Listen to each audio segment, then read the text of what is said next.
Vanessa vibed out on the balcony of her massive mansion, watching the crowd roll in for her big bash. She always felt like the whole world was some magical kingdom, and her life was just one non-stop party. Her parents broke her train of thought, and she reluctantly turned her head. Her mom and dad were crazy. Loaded, and Vanessa never even questioned where all that cash came from. She was just crazy about them. 'Cause they always spoiled her and never said no. She also never wondered who they really were, until one day it was way too late. Out of nowhere, a fire ripped through the house, spreading like wildfire, and people were barely scrambling to escape. That night, for the first time ever, she wondered if her parents had enemies, or if maybe they were the enemies. Suddenly, a piece appeared in her parents' hands, and her dad demanded the nanny get his daughter out of there ASAP. Barbara instantly scooped the teen into her arms, covering her eyes and booking it far away from the burning areas. She managed to save Vanessa, but for her parents, it was game over that day, and the girl was left all alone. Tears just kept streaming down her face. She couldn't process that her parents were gone, and the nanny pleaded with her to follow. While trying to calm her down, the nanny promised they could build her into someone seriously powerful, even more powerful than her parents. In that moment, the only strong one Vanessa saw was the nanny, but her strength was all about protecting the kids in her care. However, Barbara could teach her how to protect kids just like her. The girl didn't fully vibe with what the nanny was putting down. I mean, she just lost her parents and was completely on her own, but then she got it. She couldn't just give up, and she'd always trusted Barbara. So she agreed to be her trainee. After that whole nightmare, Vanessa spent the next 8 years at an elite academy for nannies. Its location was top secret. Mrs. Barbara Strike took her under her wing, schooling her and training her up. Because of that, the young woman now felt way stronger. After all those years, that woman became the director of the Nanny Academy. The Elite *1, which had Vanessa totally hyped. And now, after countless lessons and training sessions, she was ready to tackle her first major mission. Right before she went to see the director, Barbara was deep in a chat about a very generous offer. With some guy, a Mr. Parvaloni. The director promised that for that kind of paycheck, they could line him up with some A-list talent, and top quality with tons of experience. But this guy needed a special operative, someone who was a complete rookie. Barbara pulled out a list of agents who were on deck for their first mission, and passed it to the client. Mr. Parvaloni wanted to know if all the people on the list were actually legit. The director assured him that all her graduates had the basic skills down cold. They were all masters of child development and psychology. It was also mission critical for the agents to know how to give first aid to the injured. Plus, they were taught self-defense, so the agents could protect a kid when things go sideways. At the drop of a dime, it was considered super important that all the operatives knew how to drive vehicles and other forms of transport like a pro. Cybersecurity was also a huge deal, so they were trained to be total computer wizards.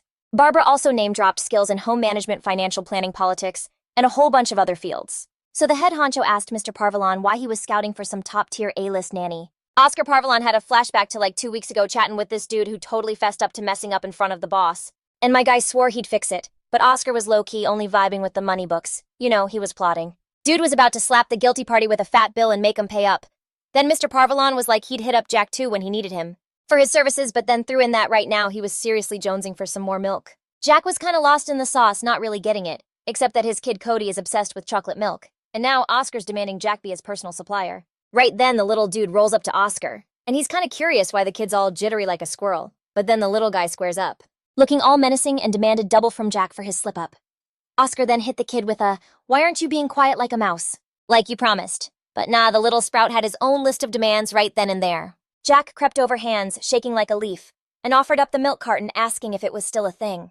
Oscar gave him a hard no, and just then Cody confirmed his order and pounced on that carton like a wildcat. Mr. Parvalon scooped up his kid, tossed him over his shoulder, and was about to dip, even though the little guy was still screaming for his milk. Now chilling in the office, Oscar didn't spill any major tea, just said his son's mom wasn't in the picture anymore, and he needed someone to watch over him. Barbara promised his kid would be safe as a bear in hibernation, then asked if he wanted to handpick someone specific. Oscar started flipping through the employee files, but he wasn't really lingering on them. Real quick, he pointed right at Vanessa's resume. For some reason, her vibe just clicked with him. Pulling out the paper, Oscar demanded that they assign him that girl, period. But here's the tea, Vanessa's whole deal was cybersecurity, so the director asked if he had some massive internet jungle at his house. When he said no, Barbara was like, "In that case, I can't really recommend her." Instead, she pitched another girl who also spoke Italian, and another one who was a beast at self-defense, but Mr. Parvalon wasn't hearing it, and just repeated that he wanted to hire Vanessa. The director gave the client some serious side-eye, but you can't really say no to the guy cause he's dropping major cash. So she called up Vanessa, who showed up like instantly, popping up in front of Barbara right away. For real, she had some butterflies cause it was her first gig, but she felt like she could totally nail it. Walking into the office, she saw Barbara with her back to her, standing there like a statue, not even turning around. The director told her she had a gig lined up, and Vanessa was already hyped, not even thinking twice about it. Vanessa was like, "I'm 100% ready, I've been ready forever." But Barbara cut her off, admitting that for real. She wasn't the one who picked this mission for her. Vanessa was super curious. Like, what's the deal with that? And the director, turning to face her, explained that the client handpicked her himself. Then Barbara walked over to the desk and pulled out a file. And just said that the guy's name is Oscar Parbalon. Hearing that last name, the girl was totally shook, because that name rang a massive bell. Vanessa had a flashback to a front-page headline from some paper that straight up said Parbalon had launched a counterstrike. They were that kind of family, you know. The crew she was pretty sure was connected to her house burning down ages ago. Barbara immediately told her she should probably bounce on this mission, because even though it was assigned to her, Vanessa had every right to dip out. But there was no way the girl could turn down her first mission, not after everything her ex-nanny had done for her. Meanwhile, memories of the past came flooding back. She still had no clue why they'd acted that way. Up till now, she figured she'd never get answers, but suddenly it felt like she had a real shot. She remembered Barbara's words promising to make her stronger, and now she really was. Without hesitating for another second, Vanessa declared she was ready to take on the mission and start immediately. The director herself was kinda iffy about it, considering the girl's past, but that was the exact reason she accepted. Plus, Vanessa figured this Mr. Parvaloni guy had a little kid. And since he's just a boy, he needs protection, and she was totally ready to provide it. Besides, Vanessa was hoping that by going there, she'd finally get the real story about what went down on that tragic day. Later, Barbara met up with Mr. Parvaloni again, and the only thing he cared about was whether the girl had signed the contract. The director confirmed it, and Vanessa had already packed her bags. She was all set to leave with her new employer, and the second she appeared in the doorway, Barbara decided to introduce her right away to the person she'd be working for. She said his full name while he just stood there, kinda distant, like he had zero interest in talking to the future nanny. But he turned around anyway, and now Vanessa could get a real good look at the person she'd have to interact with up close. Oscar was young and seriously handsome, something the girl totally didn't expect, and she even forgot to say hello. Mr. Parvalone decided to break the awkward silence and asked Barbara if the nanny even knew how to speak. Hearing that question, the girl thought he was a complete tool and just kept staring at his face. Then she finally spoke, holding out her hand to introduce herself. She added that she was stoked to meet him and work for him, to which he replied nicely. After that, Oscar told her to get in the car when she was ready. As he walked away, Barbara decided to give the new employee a quick rundown of her duties. The director also reminded her no spilling secrets, no putting the boss in awkward situations, and definitely no slacking off or catching feelings. She promised she wouldn't let her mentor down. Vanessa was sure she could handle everything, and was already feeling proud. So she walked over to the SUV, totally calm. Adam, the driver, came right up to her. He offered to help toss her suitcase in the trunk. He thought she seemed like a sweet girl and decided to give the new hire a little pro tip for the job. He advised her not to freak out since the kid was only 4 years old. Even though she wasn't scared anymore, she politely thanked the man for the advice and headed for her seat in the SUV. In there, she saw Mr. Parvalone was with his son, which totally caught her off guard. Still, she kept her cool and turned to the little boy right away. She asked if he was Oscar's son.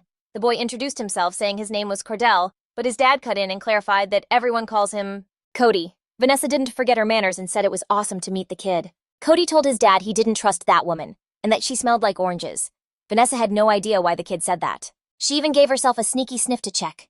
Then she asked Mr. Parvalone where they were headed. The kid decided to beat his dad to the punch, revealing they were going to a huge mansion in the city of commoners. Oscar decided to correct his son's choice of words. He clarified that they had just recently moved from the south of the country. Moving all the way to Chicago seemed super far to the girl, so she pulled out her laptop. Her boss immediately told her that the Wi-Fi in the car was available if she needed it, and she noticed it didn't even have a password. Vanessa heard a click and saw the lock on her door go down. Oscar was quick to explain they always roll with the doors locked, you know, for safety. The girl clapped back, saying if something went down, it'd be way better to have the doors unlocked.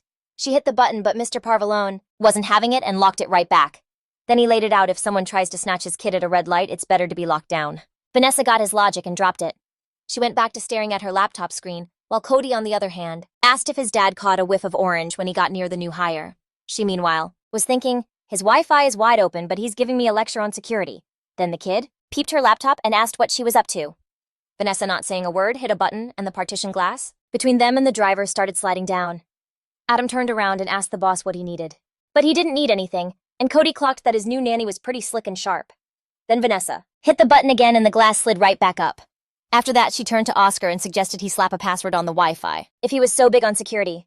Mr. Parvalone kind of squinted at her, but he knew she had a point and basically agreed. A minute later, they pulled up to the massive Parvalone mansion on the outskirts of Chicago. Adam immediately told Vanessa to follow Oscar, while he handled the bags. The girl quickly cased the joint and was shook that there were no guards, not even a single camera. Walking into the house, Oscar told her room was up on the second floor, the second one on the left. Then he turned to the kid and made it clear that from now on he had to stick with her. But the kid was all about hanging with his dad. Oscar laid down the law, saying from this day on, for literally anything, Cody had to go through her. He also decided to pull him from the trips, and the kid just threw a fit, thinking his dad saw him as a total rookie. Mr. Parvalone didn't want to drag him into all that, but the kid kept insisting he was needed. That got Cody so heated he chucked his drink on the floor and bolted. Oscar explained that things had been rough since his mom's been gone, and Vanessa peeped that the kid was super attached to his dad. Then she asked if Cody knew what Oscar's real hustle was. The guy flipped it back on her, asking if she knew, and she remembered reading some files on his dealings. She just replied that she'd seen some stuff in the news, but hadn't really done a deep dive on his business. Oscar decided to spill, trying to be 100% real with her. The guy admitted he was basically the underboss to the head of the Parvalone crime family. Vanessa totally got it. Being the right-hand man to the big boss put him on pretty much the same level as the Don himself. Then Oscar admitted he's got a lot of enemies, like more than anyone, and he was dead sure they'd do whatever it takes to get to his only kid. That kid was a huge deal since he's the heir to the whole Parvalone name. Oscar wrapped it up by saying that protecting the kid was exactly why he needed her, and the young woman promised she'd do whatever it takes. That seemed to chill out Mr. Parvalone, who figured they wouldn't have any issues on that front. Right away, Vanessa started asking about her duties and listed off some of her cybersecurity skills, but that wasn't what this was about. His only focus was Cody, though she never imagined she'd basically have to be a full-on babysitter. Then he went on again about how he was rolling solo, no bodyguards, and how the staff needed a full background check. Oscar slid up to Vanessa and was like, "Your one job is to keep eyes on my kid, period." That's when she spotted the juice box that Cody had dropped on the ground. Mr. Parvalone then added that once the kid made a run for it, she had to tail him. Vanessa was like, "Bet," and immediately bolted into the street to find the kid. But he was ghost. Then she heard him beefing with someone, yelling his head off. When she looked closer, Vanessa saw some dudes had already grabbed Cody and were shoving him into the back of a van. She instantly took off after them, trying to catch up and snatch the kid back from the kidnappers. But the van was already peeling out, and she just knew she was in deep on day one, watching it get smaller down the road. She knew right away the kid had been jacked. Then she saw Mr. Parvalone just standing there in the doorway, and had no clue how to break it to him. For a hot second, she thought about chasing the car on foot, but knew that was a total dead end. She sprinted back to the house to tell the owner so they could figure out a plan. He was like, "What went down?" And she laid it all out that a crew of masked dudes had snatched the kid. Mr. Parvalone grabbed her arm and basically shoved her toward the chase. Vanessa was totally down with it for real. She was dead set on saving Cody. Grabbing her bag, she asked the owner for the car keys so they could move faster. But Adam was already running up. Guess he was her getaway driver for this mission, ready to take her wherever she needed to go. She promised Oscar she'd find the kid and told him to hit up the cops for now. But he leaned in after she got in the car and was like, "That won't be necessary if you do your job right." A second later, the car was already flying in the same direction as the van. The driver was like, "Where to?" And Vanessa was calling out the turns right and left. She also flipped open her laptop and decided to use some special software to track the ride. She had the van's plates memorized and was about to trace it. This was her zone. Adam was curious about what she was doing, so Vanessa gave him the quick and dirty on how she was going to find the van while she scanned the traffic cams and saw the van had popped up just a minute ago. Vanessa felt like this was all way too easy and had a gut feeling it might be a setup. Then she told him to hang a left, and then a right after 2 lights to catch up. Plus, she wanted to tap into the nearest cell towers to get more pings on the van like ASAPs. She started muttering her game plan, but all that tech jargon was going right over Adam's head. A second later, Vanessa locked onto 3 phone signals inside the building up ahead. When they pulled up, they spotted the kidnapper's van right away, and she was ready to make her move. She told Adam to circle the block and wait on the other side till she came back with the kid. There was a guard posted up at the entrance. He looked like a pro, but Vanessa thought it was sus that he wasn't carrying. As she walked up, she gave him a heads up that she was seriously trained and told him to just open the door nice and easy. He just leaned back on the door and shut her down, still in her uniform. Without wasting a beat, she snapped his arm back at the elbow, and then slammed him hard in the solar plexus. The hit folded him in half, and Vanessa immediately followed up with a karate chop to the neck. Then the huge, jacked-up dude went down like a fallen tree, dropped his shades, and was totally frozen for a sec. Vanessa slipped into the building and made her way to the kitchen. For some reason, the place was a ghost town, not even a single cook in sight. That's when she spotted a round metal tray on one of the tables. She decided to use it as a weapon.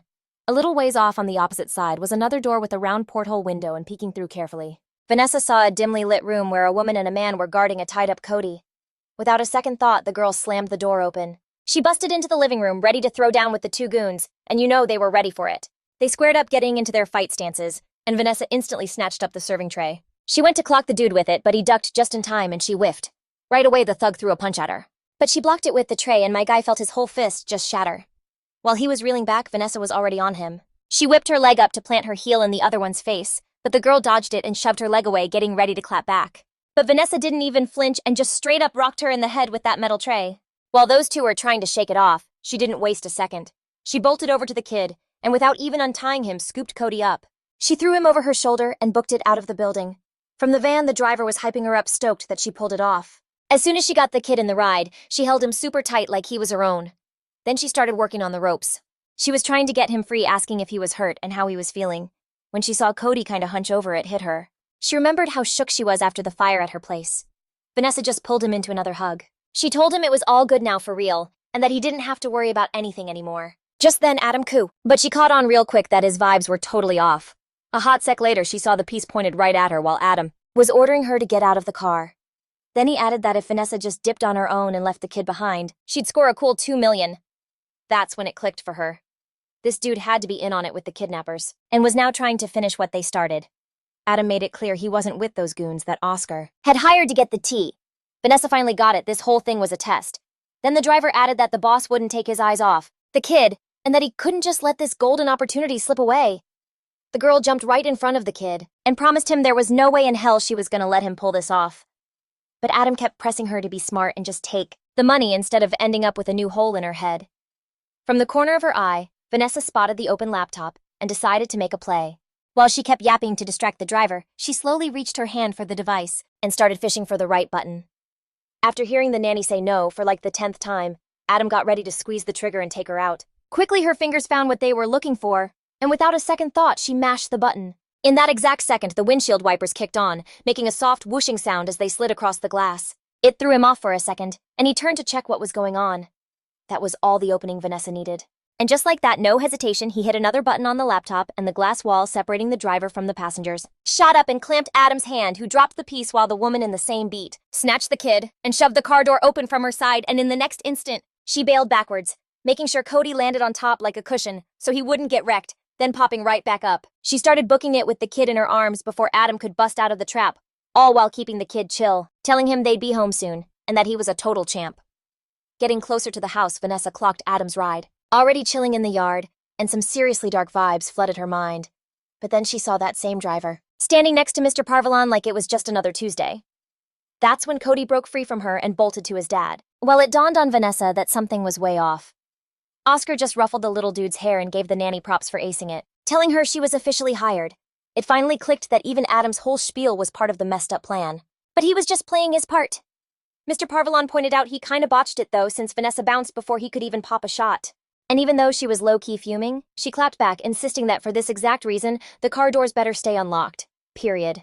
Oscar was feeling that, and Cody started gassing her up, saying she wasn't mean, was crazy fast, and gave the best hugs. Vanessa realized they'd dragged his son into this twisted game, but she knew she had to warn Cody, otherwise he could get seriously messed up in the head. Besides, Oscar wanted to test if she'd get spooked, or could be bought, and he was totally digging the outcome. He explained that this drama had gone down with the old nannies, and Vanessa promised to watch Cody like a hawk, but she was like, "You gotta trust me." Mr. Parvalon wasn't having it, saying he didn't trust anyone or anything. When Vanessa asked him why the heck not, he admitted his wife had ghosted a year ago. Then he pulled out a ring from his pocket, one that would fit a woman's finger, and it was all covered in red. He added that the 5-0 left one thing out of the reports, that his wife had been taken out. Oscar's face looked totally wrecked, like a storm had just passed through, and he even closed his eyes remembering her. Vanessa noticed how the little guy, Cody, went bright red when his dad mentioned his mom, and she got that the kid was feeling the pain too. So she told her new boss to maybe hit pause on that topic because it wasn't the right moment. Oscar caught her drift. He asked the kid to head to his room, but Cody pushed back, saying that for real, he was all good and didn't even want to go home. That's when Vanessa's eyes darted to the windows, asking where exactly the kid's room was. He threw her a salty look, not getting why the new nanny was so nosy about his bedroom window. The girl then playfully guessed that the kid's room was the one with the frilly curtains. Cody immediately shot that down, and Oscar explained his son's room was on the other side of the house. So Vanessa bet on the one with the flower pots. But the kid got all heated and shut that down too. Then he grabbed her hand and started dragging her dead set on showing her which room was actually his. Before she could even leave, Oscar told her she needed to be in his office in 10 minutes. After that, she took off after the kid, and his dad just watched her go while that Adam dude lurked nearby. He peeped that the boss was vibing with the girl and told him not to spook her, but Oscar figured if Vanessa could be easily rattled, then this wasn't her scene. The driver rolled up to the boss and mentioned he was getting a whiff of oranges. Cody on the way. Decided the nanny was trying to play him, but she just wanted to scope out his room. Vanessa broke it down for the kid, saying that whatever was in there would give her the full picture of him. For Cody, this was a total curveball, cause for real, nobody had ever said anything like that to him. Low-key, the girl was worried, cause she'd handled that whole snatch and grab way too well. She was also glad it didn't completely mess with her head. Anyway, they got to the room. The kid said it was a wreck because they'd just moved in and there was still some junk left from the old owners. Then Cody made it clear it was just kid stuff, but the nanny was actually into that kind of thing. Still, she told the kid he didn't have to show her if he wasn't feeling it, but he was like, it's just a room. The next thing you know, they stepped into a pretty big room that was a total disaster zone. The first thing that caught her eye were the empty cartons of chocolate milk. Then the girl noticed Cody had a whole forest of almost identical suits, even more than a funeral director. In another corner was a creative little nook, a safe harbor that helped the kid navigate the stormy seas of his feelings. Vanessa immediately thought the kid needed to lay off the sugar and branch out with his wardrobe. While the nanny wasn't looking, Cody quickly yeeted some toys under the pillows, feeling kinda awkward. He also made an excuse for the empty cartons, saying the maid wasn't really his biggest fan. The girl smiled again, not getting how that could even be true, since he was such a cool little dude. Vanessa even wanted to ruffle the kid's hair, but he immediately swerved. Then, glaring from under his brows, he said pretty harshly that he didn't need a new mom, but Vanessa wasn't even trying to go there. She knew no one could ever fill his mom's shoes. She also told the kid she'd stop hovering over him like a storm cloud, if that wasn't his vibe. He just shot back with the same salty tone, telling her to just do her job. Vanessa tried again to get on his good side and did what he said, but he reminded her it was time to see his dad. The girl realized that, yup, it was go time, and headed straight for the boss's office. On the way, the nanny thought the kid was as stubborn as a mountain goat, but in a way it made sense. A few moments later, she was at the door and knocked gently on the heavy wood. Oscar invited her in, and Vanessa instantly noticed the man's whole energy had shifted. In his own element, Mr. Parbalon didn't seem as scary for a Don's second-in-command. Without wasting a second, Vanessa reported that she had left Cody in his room and asked if that was safe. Oscar explained that if he was home, it was cool, and admitted he'd put a lot of pressure on her earlier. Vanessa thought it was way more than just a little pressure. It was a total pressure cooker. She promised the boss she'd get to the root of the problem, no matter what it took. Vanessa was basically saying that the people who took out Mrs. Parvalon were now circling his son like vultures, and she was ready to protect the boy and fix everything so nothing would threaten Cody again. Oscar confirmed the heat started right after his uncle. The head of the syndicate named the boy as the next in line.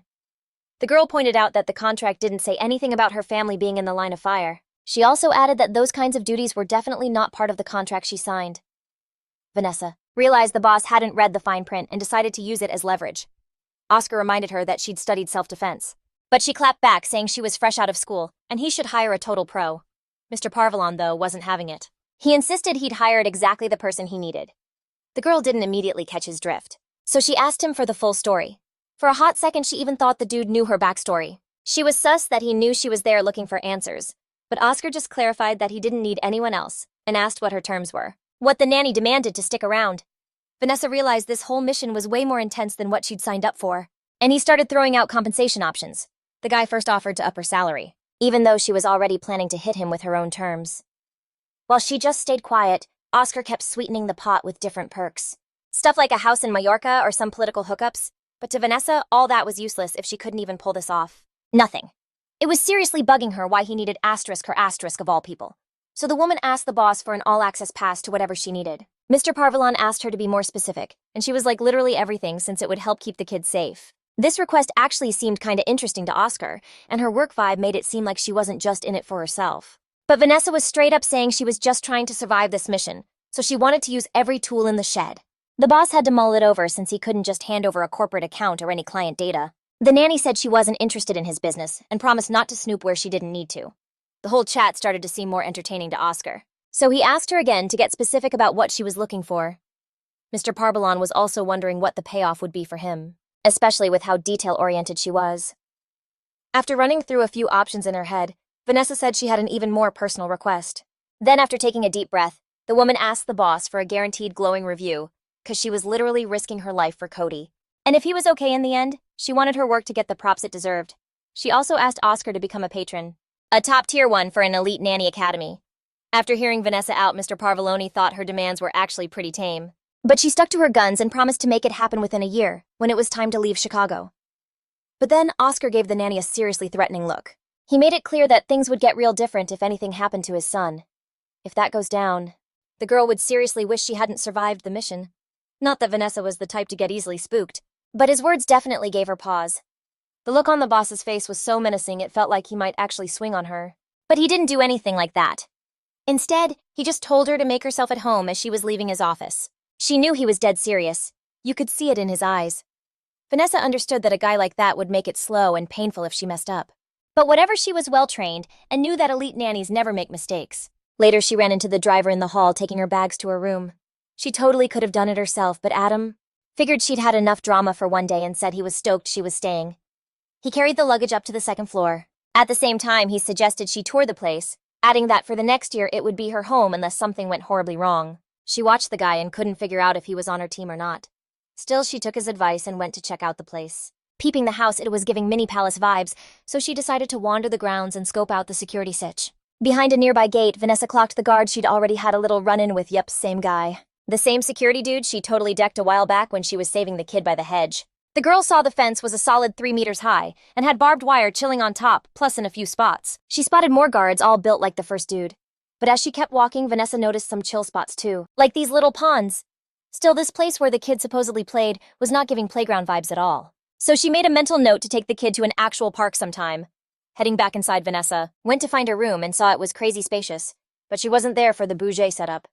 She just used the moment to charge her laptop. But when she opened her bag, she had a mini freak out. The laptop was MIA, and she started trying to retrace her steps. Then it hit her, replaying everything in her head. She'd left the laptop in the car right when she bailed out with the kid. She peeked out the window hoping for a quick grab, but the car was nowhere in the driveway. Just then, Oscar walked in and invited her to dinner, saying the food was ready, but Vanessa just straight up asked how to get her laptop back.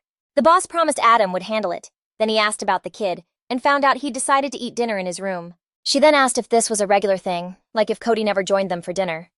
Oscar started explaining that his son had been acting like that lately, and she figured it was 'cause he lost his mom. But then the boss just turned on her, totally ticked off. He snapped that he definitely didn't need her 2 cents, that he knew his own son and didn't want anyone messing with his feelings. He told the nanny again to just focus on the kid's security, and that's it. Meanwhile, Cody was right by the door, totally trying to eavesdrop on the grown-ups' conversation, but Vanessa totally heard a noise from the other side of the kid's door. Oscar didn't pay it any mind, though. He just rushed off to wherever he was going. It totally broke her heart, realizing little Cody must have heard the whole thing, and he's just so young. After that, she headed to the dining room and was shown to this massive table. The spread was totally extra even for someone who was starving. She thought it was way over the top. Across from her, Mr. Parvalone was already there, ready to grub and just staring at her. Even though Vanessa was trained for all this formal protocol stuff, she felt kinda awkward. Back at the academy, they taught her how to hold a conversation. You know, the formal kind with employers, so she decided to be the one to kick things off. She asked why Mr. Parvalone had even come to Chicago. When he said it was just for business, it felt a little sketchy to her. I mean, he wasn't part of the local mob scene, so his whole operation had like zero pull here. And she knew the local families wouldn't be cool with it. Vanessa figured a guy with Oscar's status could make some serious waves in the city. The guy she was talking to just nodded all calm, like he knew she was totally right. The nanny noticed Oscar felt like zero remorse, as if he didn't get the massive risk he was putting his own son in. She didn't press it, though, and decided to ask the boss another question. She was kinda curious about what Oscar's goals were for the next year. But Homeboy was not picking up what she was putting down, so Vanessa had to spell it out, that if nothing major was popping off, she could totally school the kid on a new language or some other creative type stuff. Mr. Parvalon stalled for a hot minute before he said anything, totally sizing up her pitch. Then she heard that Oscar had actually been vibing with that idea for a while, thinking it'd be good for the kid to pick up a new skill. Though low-key, he was expecting Cody as the future heir to the Parvalon throne to live up to the hype. Then out of the blue, the living room door just burst open, and in waltzed one of the maids bringing some drinks to the table. Vanessa thought it was mad sus that the maid decided to pop in at that exact second. She was getting a vibe that everyone here was acting super sketchy, like a bunch of ghosts, even though she'd only bumped into the driver so far. It was also super weird that she was the only one invited to have dinner with the boss. Vanessa just chalked it up to it being her first day, and decided to just play along with this whole weird welcome wagon thing. The girl started asking him what Cody's daily grind was like. All day long, and she found out his dad usually just drags him along to work. She was like, that is so not cool for a kid, and straight up declared that this field trip foolishness was officially over. She saw the whole vibe from the boss totally sour, and he even balled his hands into fists. Then Mr. Parvalon ordered the maid, Julia, to bounce for a minute as he got ready to spill some tea. Vanessa clocked the maid's super shady look, and again she just knew something was seriously off. Oscar got up and told the nanny to come with him to the door. The girl was dying to ask more questions, but he basically told her to zip it for now. The guard was posted up per usual, and Mr. Parvalon gave him a signal with a nod. The girl had to squeeze past this absolute unit of a man, thinking he'd been given the green light to like mess her up or something. but the guard just stood there like a statue, and Oscar grabbed her hand and literally yanked her in another direction. She was kinda glad the boss didn't call her out in front of everyone, but this whole scene felt way over the top. When they finally stopped, Vanessa started to apologize for running her mouth, but Mr. Parvolin cut her off, saying she had zero to apologize for, and that no cap, he was 100% on her side. Then he asked her to fake being scared, but she didn't get why it was necessary. Mr. Parvolin repeated his request, gripping her hands tight, and she was like, bet. Then the guard saw the boss shaking the girl, who started screaming her head off like it was the end of the world. After that, Oscar ducked her behind a tree again and said that when it came to Cody, he only had one goal. He was just about to spill it when they heard a noise nearby, and the boss clammed up a second later. One of the guards just materialized, his massive frame totally eclipsing the moonlight. The boss asked him what the deal was, and found out some drama was going down in the third sector. Realizing the situation was legit serious, Oscar said they'd have to talk later and dipped to take care of business. Once she was alone, Vanessa tried to wrap her head around why that dude was so paranoid about talking in front of everybody. The next day, she heard Cody giving someone the third degree, and he sounded seriously menacing. The kid was going on about how he'd find out for sure if anyone ever tried to rip off the Parvolone family. Cracking open the door to Cody's room, she saw him grilling a rubber ducky under a single dim light. It struck her as mega weird that a kid his age was already practicing how to sweat a suspect, but she hit him up anyway, asking if he wanted to grab breakfast. But he was like, nah, and decided to eat in his room. Vanessa just smirked, figuring the kid was just spooked about eating human food in front of her. Cody was totally clueless about what his new nanny was getting at with the whole human food thing, but it def caught his attention. He finally decided to just roll with it, and promised she'd never spill his secret to anyone. The kid had no idea what secret she was talking about, so Vanessa laid it out he was like totally a vampire. She explained how he never left the house, and only ate when no one could see his fangs. But Cody was not having it, and shot back that he wasn't a vampire. He just didn't want to eat with asterisk or asterisk specifically, so Vanessa was like, bet I already ate anyway, telling him the kitchen was all his. Then she decided to dip and told him to link up with her downstairs later. After the nanny bounced, Cody was still fuming for a bit. He couldn't figure out why she wouldn't just leave him alone. Then, after breakfast, Vanessa tackled the dishes low-key, happy that the kid had actually eaten outside his room. She spotted a vampire face with fangs drawn in sauce on one of the plates. She thought it was a little much, but still she was just glad the kid actually ate. While she was lost in her thoughts finishing up, she heard someone step into the kitchen. Vanessa turned around and saw a lady wearing an apron. She figured it had to be Mrs. Kenneth.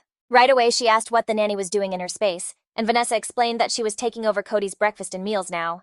Plus, Vanessa promised she wouldn't get in Mrs. Kenneth's way, and the woman couldn't help but notice the new girl had done a really good job cleaning. The housekeeper went over to one of the cabinets, almost smacking into Vanessa, and explained that Mr. Parvolone wanted coffee. As they were getting the coffee ready, Mrs. Kenneth asked if the girl caught any Z's, and she kept saying everything was perfect. For real, though the girl hadn't gotten any sleep because she couldn't shake the creepy feeling that someone was constantly watching her. Then Vanessa asked the housekeeper if she had seen her laptop anywhere because she desperately needed it, but Mrs. Kenneth just didn't get the hype with technology and would rather she just read a book. Right then, the master's voice rang out from the doorway asking where the coffee was. Vanessa turned around and peeped how calm Mr. Parvolone was acting, but even so, she was positive he was fronting like nothing even went down last night. Oscar noticed the girl's questioning stare and could tell something was bugging her. She didn't say a word though, just went to make sure little Cody was all right. Meanwhile, Vanessa just couldn't get a read on her boss, who just the day before had been about to open up about his son. As she got near the kid's room, she heard him talking again in that same wild tone, with a baby duck, and it all clicked where he'd learned it from. While the kid was vibing, Vanessa decided it was time to play detective. She had to know what was up with her laptop. Walking into her room, she saw the thing was already just sitting on the nightstand. Vanessa wasn't about to slack on her investigation, so she took the first chance she got. Oscar hadn't spilled any tea about his past, so she decided to hit up a search engine. The second she opened her laptop, the girl immediately typed Parvolone family dirt into the search bar for the south side of the country. A second later, she read that this family had been running a whole mob operation for 100 years. So like Oscar's the alpha now, cause his big bro kicked the bucket and passed him the crown, but the dude had no pups of his own. That made his nephew his right-hand man, and now Cody's next in line. It all clicked, like that's the whole vibe behind why the kid was so serious and extra all the time. Vanessa decided to dive into the digital wilderness, hitting up the dark web to get the tea on Parvolone, her fingers flying across the keyboard. She peeped that even though he was new to the territory, he'd already made some serious haters, but Vanessa just couldn't figure out his whole deal, like why he was always stirring the pot and getting into beef. Then a thought bloomed in her head. Maybe Parvolone had already wrapped up all his business down south. She heard Cody calling her his crazy auntie or whatever, but she just let it roll off her back. She snapped her laptop shut and went to see what the little dude was on about. Walking into his room, she saw the little ducky was already tucked away in his laptop bag, and Cody was scrambling around looking for something. The kid couldn't find his favorite tie, and he was supposed to be rolling with his dad to some nighttime thing. It hit her that Cody was still in the dark, that his dad was planning to ditch him, and her mind started racing on how to break the news. She threw out the idea of just chilling and playing games at home, while Mr. Parvalone handled his business. But Cody was dead set that his dad needed him as backup since he was meeting with the family's biggest haters. Parvalone. Okay, that was fresh intel for Vanessa, and she was low-key shook at how this kid knew the scoop. Cody also had this theory that when he was with his dad, people totally slept on him, and that was their secret weapon. All of a sudden, the kid started begging her to be his wingman when his dad showed up. The girl was totally stumped on what to say, and just then Oscar walked in. He told his son to hang back with Vanessa, saying he was flying solo and wouldn't be back till the next day, and figured it was a safer play for his son to stay put. Cody was totally bummed and tried to hit his dad with that "what would uncle have wanted" guilt trip. But the guy wasn't caving. He stood his ground, insisting Cody had to stay home so he could roll out with a clear head. Mr. Parvalone walked over to the nanny and was like, "You'll keep a good eye on my kid while I'm gone." The girl saw her opening and shot her shot, begging the boss to hold up for a sec. He had no clue what she was on about, but decided to hear her out, figuring it might be legit. Meanwhile, Cody was laser-focused on the nanny, hoping she'd finally go to bat for him and beg his dad to let him come. But she said zilch about that and just asked for access to his security system again. In that 1 second, the kid felt totally ghosted and betrayed. It was like his last branch of hope just snapped. Oscar didn't have time for that drama right then, but he promised he'd chop it up with Vanessa about it when he got back. And with that, Mr. Parvalone dipped, leaving the kid alone with the nanny, who was now salty at the entire universe. The girl tried to chill out the vibe and suggested they grab some grub together, but Cody wasn't having any of it and told the nanny to just bounce and leave him alone. Vanessa wanted to say something else, but Cody just screamed at the top of his lungs for her to get lost. The young woman tried to talk him down, promising they could have a lit time, just the two of them. But the kid wasn't feeling the fun vibe at all, and was positive his dad had just bailed on him, leaving him stuck with Vanessa. She had no choice but to bail from the kid's room, and he slammed the door right behind her. On some level, she totally got the storm of feels Cody was going through, 'cause she'd been through a similar nightmare herself. Flashbacks of her own childhood home going up in flames flooded her mind. And yeah, there was zero fun in that. That night, Vanessa couldn't catch any sleep, 'cause she got that creepy feeling again, like some predator was watching her. She scoured the entire room for hidden cams, but came up empty, even though she couldn't shake the feeling of being hunted. But whatever it was, time to get her head in the game and get back to her duties. Plus, seeing her room looking all perfect, she had this gut feeling something was seriously messed up. But then Vanessa peeped the sunrise and was like, "Nah, I gotta catch these vibes on the balcony." After soaking it in for a few, she went back inside and decided to hit up the search bar immediately, seeing that Cody was already all cozied up in his bed. The nanny tried to get him to grab some breakfast, but the kid was totally not having it. So Vanessa suggested taking him to the park after they ate. But Cody was still straight up refusing to touch his gross-looking food. And he was not in the mood to go out.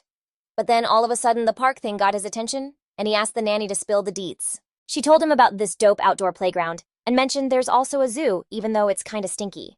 That's when the kid admitted he was actually obsessed with Balboa Park, but Vanessa had no clue where that was. He explained it was downtown between the rivers, and it was loaded with trees, benches, and even fountains. The kid also let it slip that he and his dad used to go there all the time to feed the ducks. Knowing how intense her boss was, Vanessa tried to picture that scene. Still, she agreed to take Cody, but on one condition: they had to eat breakfast together first. Vanessa watched as her little dude tossed breadcrumbs to the ducks, telling the birds to chill out and not fight over it. 'Cause he had enough bread for all of them, but they just kept squawking. Watching Cody, the nanny could tell the kid was for real missing his dad, who was basically gone all day. Pretty soon the kid got bored of feeding the brawling ducks and just chucked the rest of the bread into the fountain. Then he turned to Vanessa and asked her to buy him some ice cream. She noticed it was already lunchtime, and she didn't want him to spoil his appetite. But the kid kept pushing this time, even throwing in a please. And he added that his dad always bought him ice cream there. The kid looked so freaking cute in that moment, Vanessa just couldn't say no, even if it was just for one scoop. She pointed to an ice cream stand and was like, "Let's go there."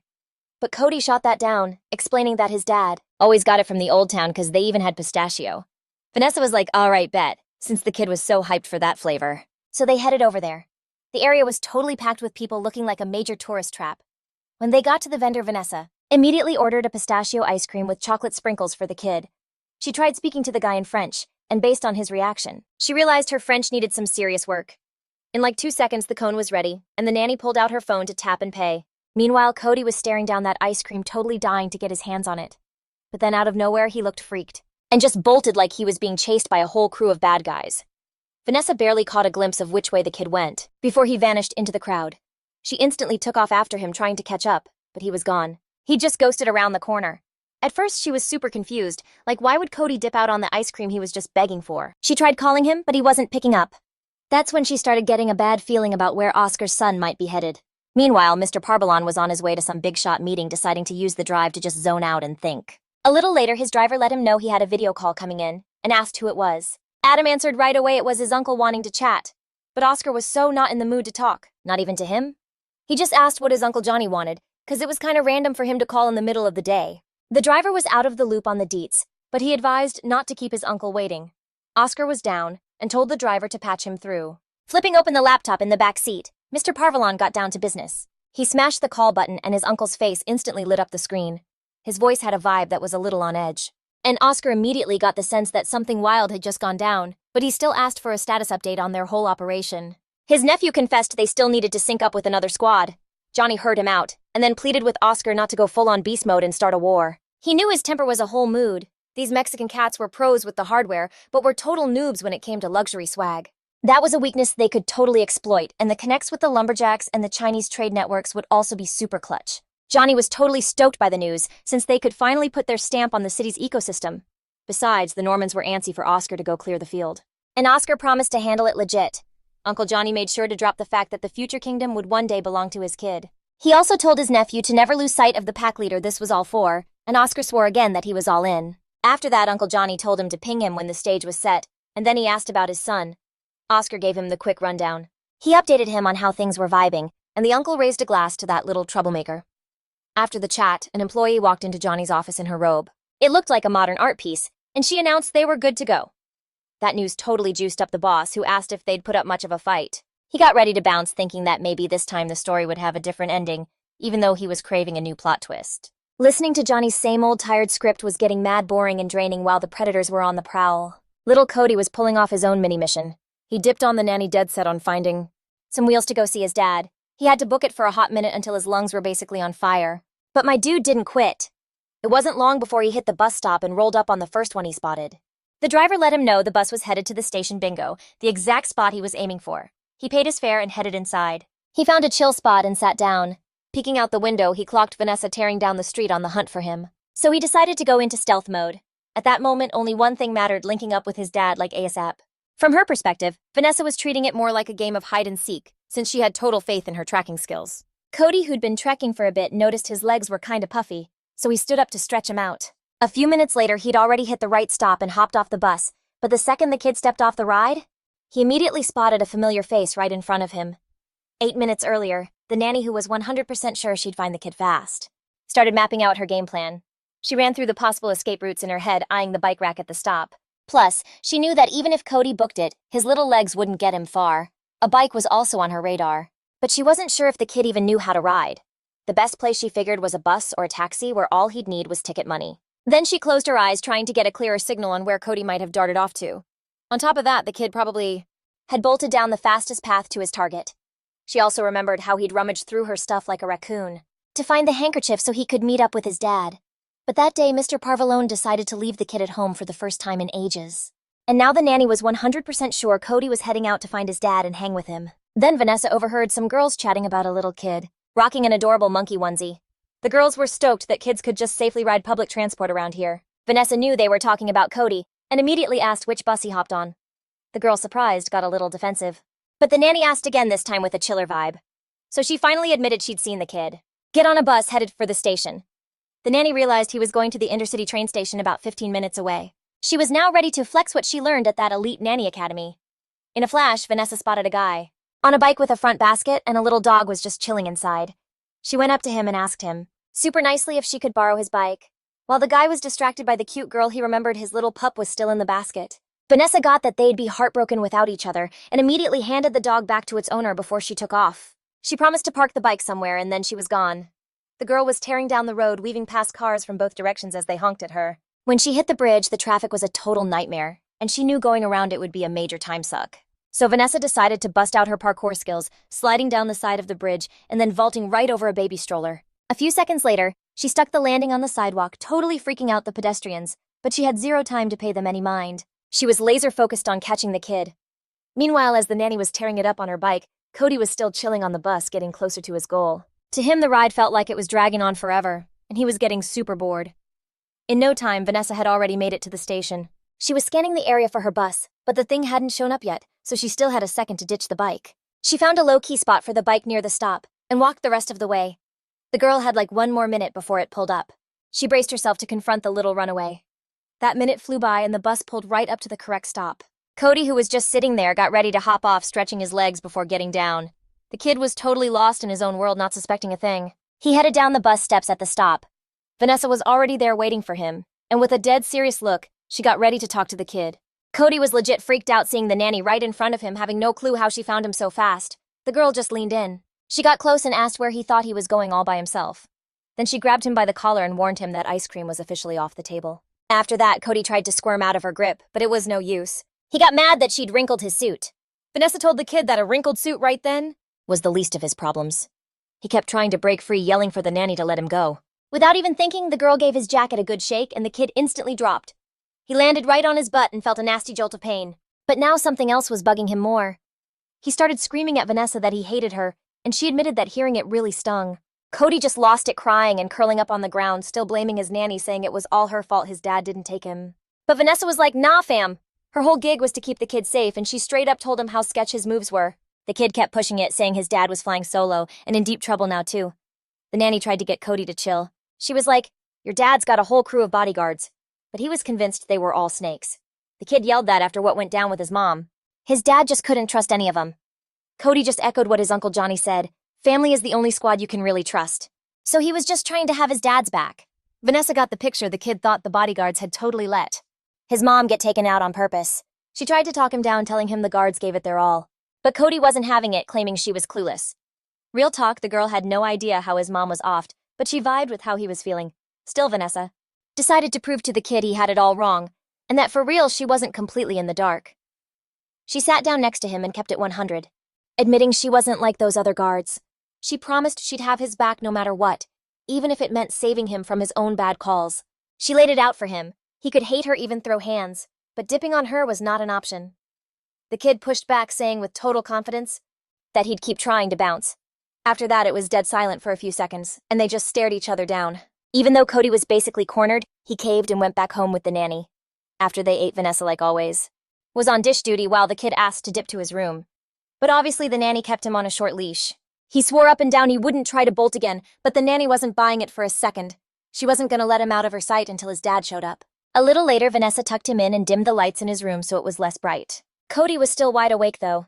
He wanted to wait up for his dad to get back so he could do the whole tuck-in thing. The girl promised the little dude that the second she saw her boss, she'd pass along Cody's request right away. Then she left him to it, and he pulled the covers almost over his head, feeling like the day had totally wiped him out. As for Vanessa, it felt like she'd been through the ringer too, and being beat, she decided to just sit for a sec. The nanny posted up right outside Cody's door, remembered. She hadn't gotten any sleep at all the past few nights. She was running on fumes, but there was no way she could let Cody make another break for it. Her eyelids started feeling like they were made of lead, though, so Vanessa decided to just rest her eyes for a second to shake off the exhaustion. Before she knew it, the girl was completely knocked out, sleeping so hard that she didn't hear a thing. Mr. Parbalon found her like that, curled up in a ball right by the door. Without bugging the sleeping nanny, he decided to go check on his son and headed into his room. The kid wasn't totally out yet. He was just starting to drift off when he heard his dad come back. Leaning over him, Oscar confirmed he was back, and Cody mumbled that he'd missed him. His dad then asked how his day with the nanny went, and the kid admitted he almost managed to ditch her. Then he added that Vanessa was dumb, and he tried to bounce so he could help his dad. Oscar was curious how his son knew where he was, and it turns out Adam always plugged in the GPS coordinates ahead of time. Mr. Parbalon noted that his son was a sharp cookie, and the kid also fessed up that he'd been eavesdropping on the guards. That just proved to his dad how sharp his son was, and he was proud of that. Then the kid also admitted that Vanessa was the one who busted him. He wouldn't let him leave and sent him back home. It was time for Oscar to dip, but he'd promised his kid that when he woke up, he'd be right there by his bed. He said goodnight to the little guy, bounced from the room, and gently closed the door. There was still one thing left to handle, and the guy had to figure out what to do with the girl passed out on his lap. But he didn't rush it. His stuff together, and started by putting his shirt back on, the one he had taken off earlier. The thing was, it was stained with blood, and Oscar totally didn't want his son to see him like that. He glanced over at Vanessa again in that same position. She looked about as dangerous as a sleepy kitten.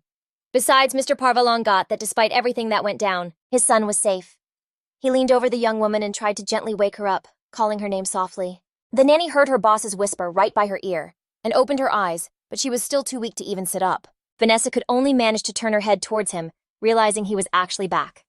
Then Oscar helped the young woman to her feet. He was about to walk her to her room so she could lie down properly, but Vanessa didn't want her boss to worry about her. She insisted she could walk on her own. He didn't argue and let her go, but the second he did, the nanny almost hit the floor again. Oscar, without missing a beat, caught her again to keep her from getting hurt, and insisted on helping her. Vanessa knew she was totally wiped and that pulling 2 all-nighters had seriously drained her. Her boss didn't chew her out because he knew Cody just wanted to see him. The nanny had slipped a tracker in the kid's shoe, which Oscar thought was a genius move. Holding up the girl who was practically sleepwalking Mr. Parvallon, finally got her to her room. For a sec, the girl buried her nose in his clothes and caught a whiff of something seriously foul. Vanessa instantly recognized the smell. It reeked of blood. Her boss, Oscar, just cracked a small smile, like the smell wasn't as fresh as oranges to her or something. After that, Vanessa shoved him and tried to get into the room by herself. Leaning on the furniture, he just kept muttering that the little guy, Cody, had to be kept away from all this. Oscar leaned over her and told her not to get loud about it if she wanted to stay breathing. The girl was shocked her words came out so strong.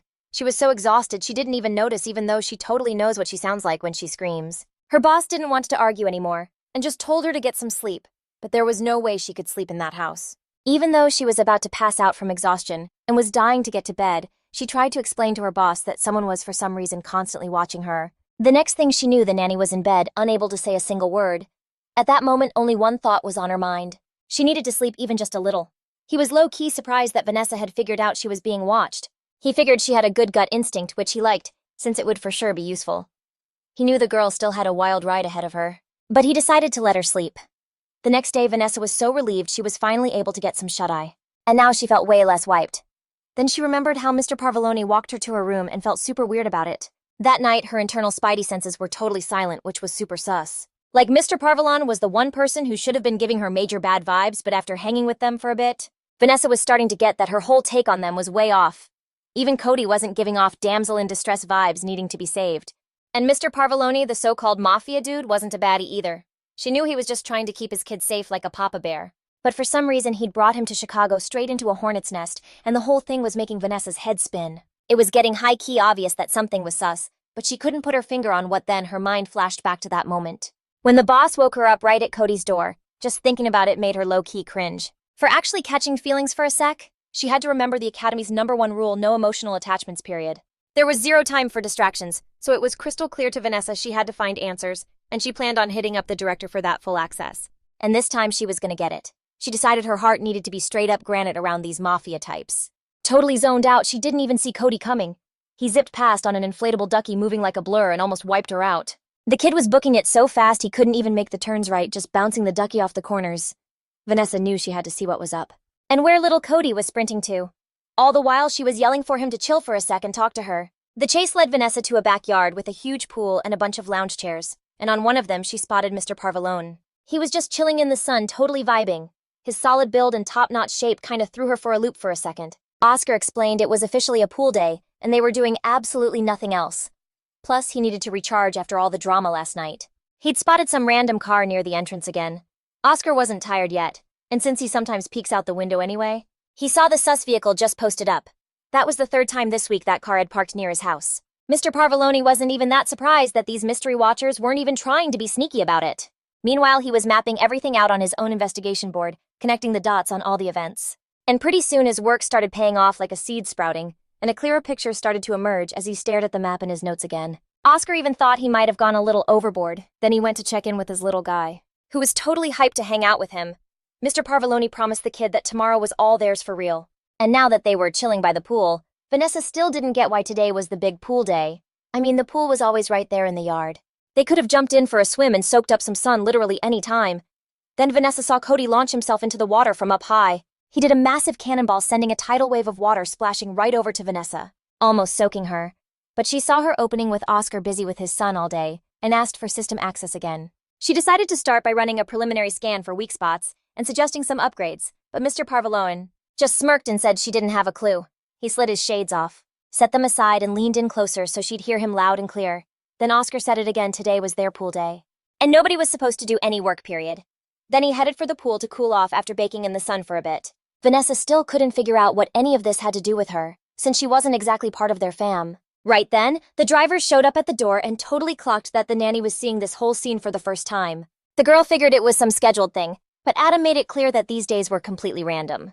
Then he handed the nanny a towel, explaining he brought it just for her, so she could get in on the action. At the same time, the driver pointed out he'd be roasting in his uniform, so he'd better go change. Vanessa's eyes went back to Mr. Parbalan, and she thought there was no way she could just chill with him around, so she started trying to explain to the driver that she was like super busy with work and couldn't hang, but Adam decided to break it down for her. He added the reason he wasn't crossing that line himself. The deal is anyone who steps out to the pool on a day like this can't just turn back. She still couldn't wrap her head around what a weird rule that was, but that was the whole vibe of pool day. The driver explained that Oscar and Cody eat by the pool and even crash there. The nanny was still not having it. But just then, Mrs. Kenneth showed up assuming Vanessa was already on board, even though she hadn't crossed the line. The lady asked Vanessa to bring Mr. Parbalan his coffee. Vanessa was not about to do it and tried to squeeze past Adam. But he totally blocked her way out. Realizing she was stuck, the nanny asked if someone could just bring her a laptop. But she found out that tech was a no-go on a day like this. That's when he came over. Cody dared her to dive for a ring with him, thinking it'd be fun. A little later, she heard Oscar's voice from behind her. He hinted that bailing wasn't an option. The kid immediately yelled that pool day was sacred, and the nanny had no choice but to change. Mr. Parvalone pointed to one of the doors, explaining it was the changing room.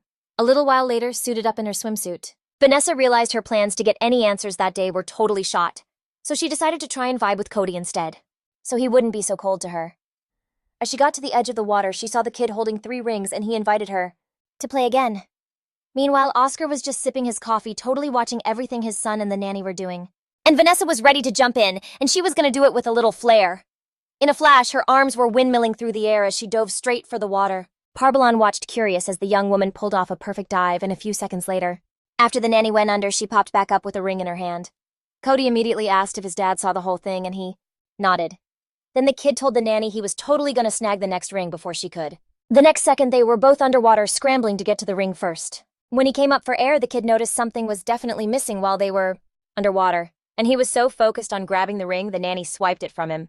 Now she was even teasing him in a sing-song voice. She was just trying to play, but it only made him more mad, though she didn't try to knock him off his floaty or anything. Pretty soon, she was chilling on a lounge chair, too. Oscar watched them, seeing they were having fun, while Vanessa just thought about how much energy the kid had. While the grown-ups who were relaxing, Cody kept splashing around in the water, not wanting to get out at all. Then, Oscar remembered how not too long ago the girl was super keen on getting into his security system. He thought that was pretty sus. So he decided the nanny had some shady reason for getting close to him. Hearing that, Vanessa literally stopped chewing her sandwich. I mean, the boss had promised her full access. After hearing her out, he leaned back on the lounge chair like some model and asked if that full access was enough for her. He was totally joking, but Vanessa, who had only ever seen his serious side, couldn't believe he was actually messing with her. For a second, she even thought her boss had been replaced, and that standing in front of her now was a completely different person. Then the driver Adam popped up in the doorway again and asked for a word with him. Adam never bothered him for no reason, so he got up right away and went over to see what was up. Vanessa even figured that after all the drama, Mr. Parvalon would just bail, and Cody noticed it too. Adam gave him the quick rundown and advised the boss to see it for himself, but Oscar couldn't just take off. It was pool day after all. But then he heard his son chime in telling Mr. Parbalon that he should go. He was actually kind of relieved that his kid understood and wasn't getting upset, so he agreed. Before heading out, he turned to Vanessa and asked her to keep an eye on the kid. Then he vanished behind the doors. And the girl couldn't help but notice her boss looked a little freaked out. Vanessa knew for sure something bad had gone down, but she had no clue what. A little later, Mr. Parbalon followed the driver out toward one of the sections of the property line. As they walked near the gate, he asked Adam if he managed to get the license plate number of the van, the one that had pulled up in front of the house again. The driver admitted he was in the kitchen at the time, but he was positive those people had been watching him for a while. When they got to the spot, Oscar saw a torn-up bloody teddy bear hanging from the fence. He told Adam to check it for bombs or tracking devices, and then to get rid of the thing. Meanwhile, Vanessa noticed the kid was looking bummed out, so she suggested they go back to playing dive for the rings. But Cody was already over that game, so the nanny suggested they make up something new. Vanessa decided she'd guess his favorite things. And if she got it wrong, Cody could push her in the water, even though the kid thought it sounded kinda lame. But she decided to play anyway, and suggested they start with his favorite animal. Cody just gave her a curious look. The nanny put on her thinking face, then took a shot at guessing his favorite animal and said giraffe. But that wasn't Cody's favorite animal, so he gave her a mischievous shove right into the pool. It looked like the kid was starting to get into the game, because he then challenged her to guess his favorite food. The girl was positive she knew the answer. After all, she was his nanny. There was no way she wouldn't know. She mentally scrolled through all the dishes the kid had absolutely loved, and she guessed asparagus. But nope, Vanessa was wrong again, and Cody shoved her back into the water one more time. this time with way more enthusiasm. The girl did a flip in the pool, pretending to be totally shocked by the kid's push. That made him laugh even harder, and he stopped trying to hide his giggles.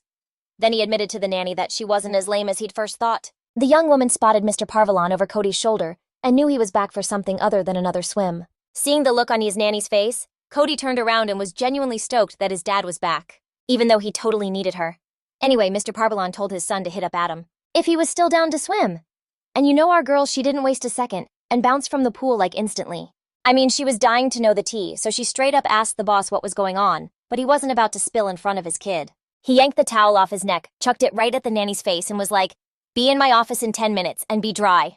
Given the crazy short time frame, Vanessa knew there was zero chance she could dip to her room to get herself together. Meanwhile, Cody was telling the nanny that Adam bailed on swimming with him because he wasn't into getting his hair wet. That was low-key fascinating to her, and her mind started racing with all kinds of theories. But then she leaned in and was like, "Aight, but for real, tell me your all-time favorite food." He had no clue why she cared, but Vanessa just gave him a sweet smile and explained she was gonna whip up dinner and wanted to hook the little dude up with a sick dessert too. So Cody fessed up that he was obsessed with this frozen snow-like dessert that also had red berries and nuts in it. She totally got that the kid was playing her with a riddle, but she was like, bet, and promised she'd make it happen. He got all hyped and ran off to change. 10 minutes later, Vanessa was already knocking on the boss's office door. Mr. Parvalan yelled for her to come in. He was sitting at his desk staring at his laptop with this super intense look. He told the nanny to come over and check out some security cam footage from about an hour ago. The girl was looking at it like, no way this is real. It's kinda sus that this place has cameras cause I haven't spotted a single one. Oscar was all like, nah, the cams are only outside, but she wasn't buying it. Low-key, this was her shot to tap into the whole system. This wasn't how she pictured it going down, but watching the playback, she realized some creep was on the property. Then she saw something seriously messed up that legit freaked Vanessa out. It was crystal clear on the screen. A teddy bear all covered in blood was caught up in the barbed wire. The nanny clocked it instantly. She knew it was a straight-up threat, and Mr. Parvalan was 100% on board, adding that it was aimed right at Cody. But that's exactly why she was there, to keep him safe. Vanessa had zero doubts about her skills and felt totally ready to handle this, no questions asked. She noticed the thing on the fence wasn't the kid, which meant the intruders didn't actually get inside, so they kept scrubbing through the other camera feeds, figuring someone had to have slipped up and gotten caught on camera somewhere. A minute later, something popped up on the laptop screen. It was some buff dude holding the bear. The nanny spotted something else and told her boss to zoom in on the creep's shoulder. But even maxed out, the image was super grainy, so she was like, I know a program that can clear this up. Oscar handed over the laptop and she grabbed it, totally zoning out for a sec, as a drop of water trickled down from her hair. The droplet landed on Oscar's shirt, and he just figured the nanny hadn't dried her hair all the way. Vanessa didn't even notice. In like a few minutes, she had everything set. She blew up the image one more time, and now you could clearly see the dude's ink. The nanny knew they give out tattoos like that in a Russian prison after 2 convictions. Oscar was shook by what she knew. But she for real thought it was wild that he'd made enemies in barely a month. Then she figured the big shot MAFIA, Don Parvalan, was having some major beef with the Russians. Or maybe he'd accidentally stepped on their turf or had something they needed. When the nanny asked again what he'd left behind in Chicago, he just explained that he was starting to network and get some influence. She, however, was so not kidding around. But Mr. Parvalan decided it was his turn to run the interrogation. He was super curious how the nanny knew so much about organized crime. He started getting serious, demanding to know where she got intel that was way above a nanny's pay grade. The girl totally choked on her words, realizing she'd spilled way too much and now had to do some damage control. She claimed that before taking the gig, she did her research, but Oscar wasn't buying it since it had barely been an hour. Vanessa tried to back up her story, saying a lot of it was public knowledge that she'd read about. Mr. Parvalan couldn't take it anymore and slammed his fist on the table. This was his world she was talking about. Then he grilled her again, and she finally confessed that they taught them that stuff at some elite academy. Oscar still wasn't feeling it with the nanny, and with every minute that passed, she seemed more and more sketchy. He grabbed the trembling Vanessa by the shoulders and demanded she tell the truth or she was out. Then he added that he'd never let a liar protect his son. The girl knew this was a make-or-break moment, and she had to tell her boss Oscar something. He absolutely could not find out that she was really investigating her parents' murder. Just then, Mr. Parvalan squeezed her shoulders even tighter and gave her 5 seconds to answer. Vanessa thought for a hot second she could probably drop him, but that would be a total L because she'd be fired on the spot and wouldn't be able to find the answers she was looking for. With a slightly shaky voice, she confessed to Oscar that he could be in some deep trouble later on. He didn't get that Vanessa was being threatened by something way bigger than him and told her to spit it out. The nanny admitted she'd have problems with the law, the academy, and with everyone, and for her it would all end badly. Mr. Parvalan still didn't believe her and figured she was part of some crew. Vanessa did not see that coming and was shook that her boss would think something like that about her. He added that the nanny was working for a syndicate, or for his rivals and had come to spy on him. And that's when Vanessa totally freaked, yelled that she was just a freelancer. And it clicked for Oscar, this girl was a merc. The girl noticed her boss wasn't quite getting it, tried not to laugh, and just looked down. The nanny went on explaining that she was a freelance hacker and sometimes did some shady stuff. Then she added that they call those people black hat hackers, whose main problem is always cash. She kept up the act and said that nobody had ever gotten hurt from her actions. Oscar's mind flashed back to the day his son was kidnapped and the moves the nanny pulled to find him.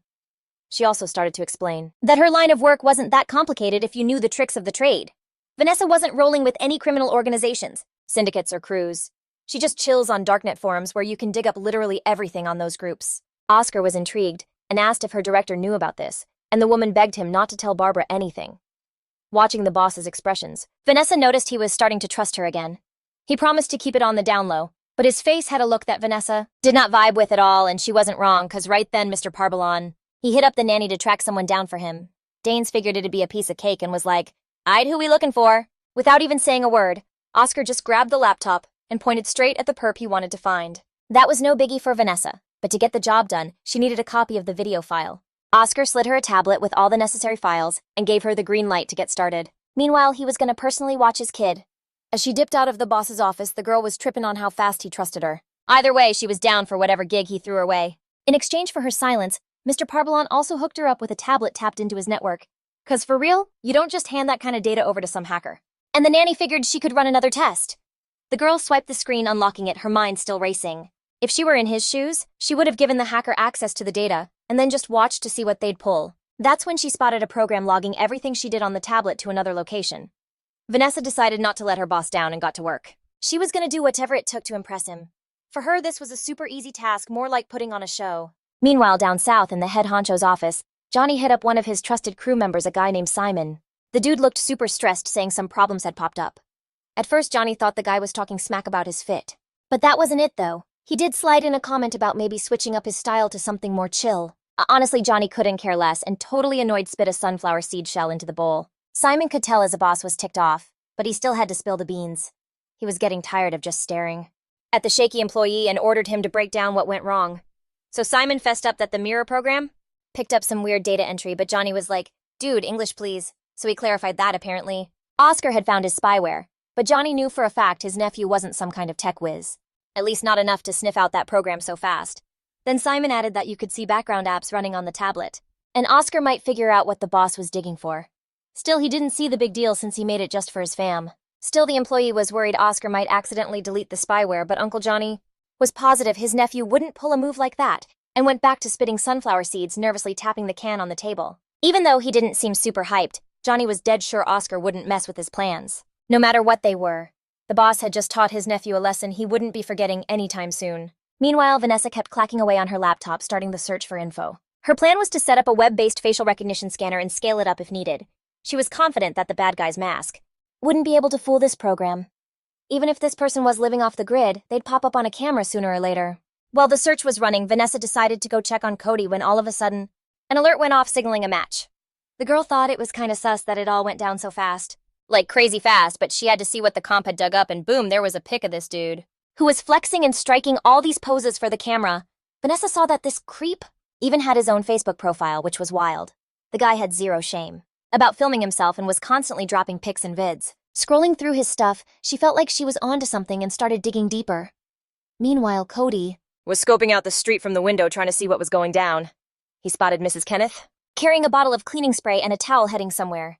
Just then, Bam Adam grabbed him out of nowhere by the collar and told him it's not smart to be sticking his nose where it doesn't belong. Cody thought the driver was threatening him, but the guy was like, "Chill, it's just an old saying." The kid shook him off and bolted, ready to crack this case with his little duck sidekick. Meanwhile, Vanessa was still deep in the data when she heard her boss's voice behind her. She spun around and saw Oscar holding a plate of food he'd brought for her. He was like, "You just missed dinner." But all Vanessa could think about was if Cody had eaten. Her boss promised that his son was getting looked after by Mrs. Kenneth. Then he noticed Vanessa had found their guy. The girl admitted she'd found him way faster than she thought she would, but she noticed something was off in his pics. The sitter pulled up a photo of him shirtless and told her boss to zoom in. You could see the same shoulder, and Oscar saw it right away. The dude's tattoo was gone. He still didn't get what that meant and figured the program must have glitched, but Vanessa was like, "Nah, it's him and he doesn't even have a twin." She'd already checked the hospital records. So Mr. Parvalon figured the baddie must have gotten the ink recently. But the sitter reminded him the guy had also just served 2 sentences. Then she pointed out that the pic was only 2 weeks old, and if he'd gotten it done recently, it would still be healing. And even though Oscar kept insisting it wasn't the guy, his whole build from his bone structure to his muscles was a perfect match. Then she laid it out. He's the person they're looking for. It's just that his tattoo isn't real. She figured the creep knew he'd be caught on camera, which is why he planned the whole thing. Plus, he turned his head but not his shoulders like he was trying to flash the tattoo on purpose. Then, she realized the guy was intentionally pushing the blame onto the gang. But that wasn't even everything she'd found. She told him the dude was born in Tijuana, a city in northern Mexico. Oscar got it right away. This was the work of a Mexican crew. A crew he was just about to close a deal with. That totally crushed him, and now he just saw them as a bunch of shady dudes you can never trust. Then he told her to track the guy down, which for her was a piece of cake. Meanwhile, Mr. Parvalon was seriously glad he made the right call hiring this girl. Vanessa wasn't totally sure what her boss meant, and kind of waited for him to explain more, but he just left it at that. He just thanked her and told her to hit him up when she was done, but the girl kept pressing Oscar. He admitted he'd sized up her skills right, and meant it as a compliment. She shot back that she only took the gig, because the director said he was the one who insisted on it. Then Vanessa started grilling him on why he picked her, but he just told her to figure it out. So she called him out saying he'd just accused her of capping, even though he knew exactly what she could do. Oscar explained that her resume mostly hyped up her computer skills. The girl just held her head. Somehow her boss had found out she was a hacker, and was basically forcing her to own it. See, her resume only listed skills for network security, so she put 2 and 2 together. She was hired so Oscar could level up his criminal syndicate's skills. Just then, their whole vibe was interrupted by Cody. He busted into the room demanding they spill the tea. The kid wanted to know what was going on, but the adult swore that nothing bad was happening. The kid, though, wasn't buying it, which made him super bummed, and he even chucked his duck on the floor. Then he asked again why Adam wouldn't let him go outside and why the maid was heading for the main doors with bleach. Plus, now there are 2 guards at the back door instead of 1, which is totally not normal. Cody also clocked that those 2 were whispering to each other and demanded again that they tell him everything. Oscar tried to explain that Adam was just keeping the kid clean and that the second guard was just a trainee. On top of that, Mrs. Kenneth is always cleaning something. Then he switched back to Vanessa, talking about her responsibilities. The young woman got everything her boss was saying, but she was not feeling the way he was talking to her. But Mr. Parbalone had already scooped his kid up in his arms and added that her number 1 job was to protect him. Then Oscar turned to the nanny, demanding she back up every word. He just told his son. The girl remembered Barbara's instructions first. She had to guard and protect the kid and obey the boss. Right now, as much as she wanted to add her 2 cents, she knew she couldn't break the contract. She also had to make a move if there was any threat to Cody. And now she was co-signing what her boss said. Protect the kid. Vanessa had to do it even if it played right into his father's hands.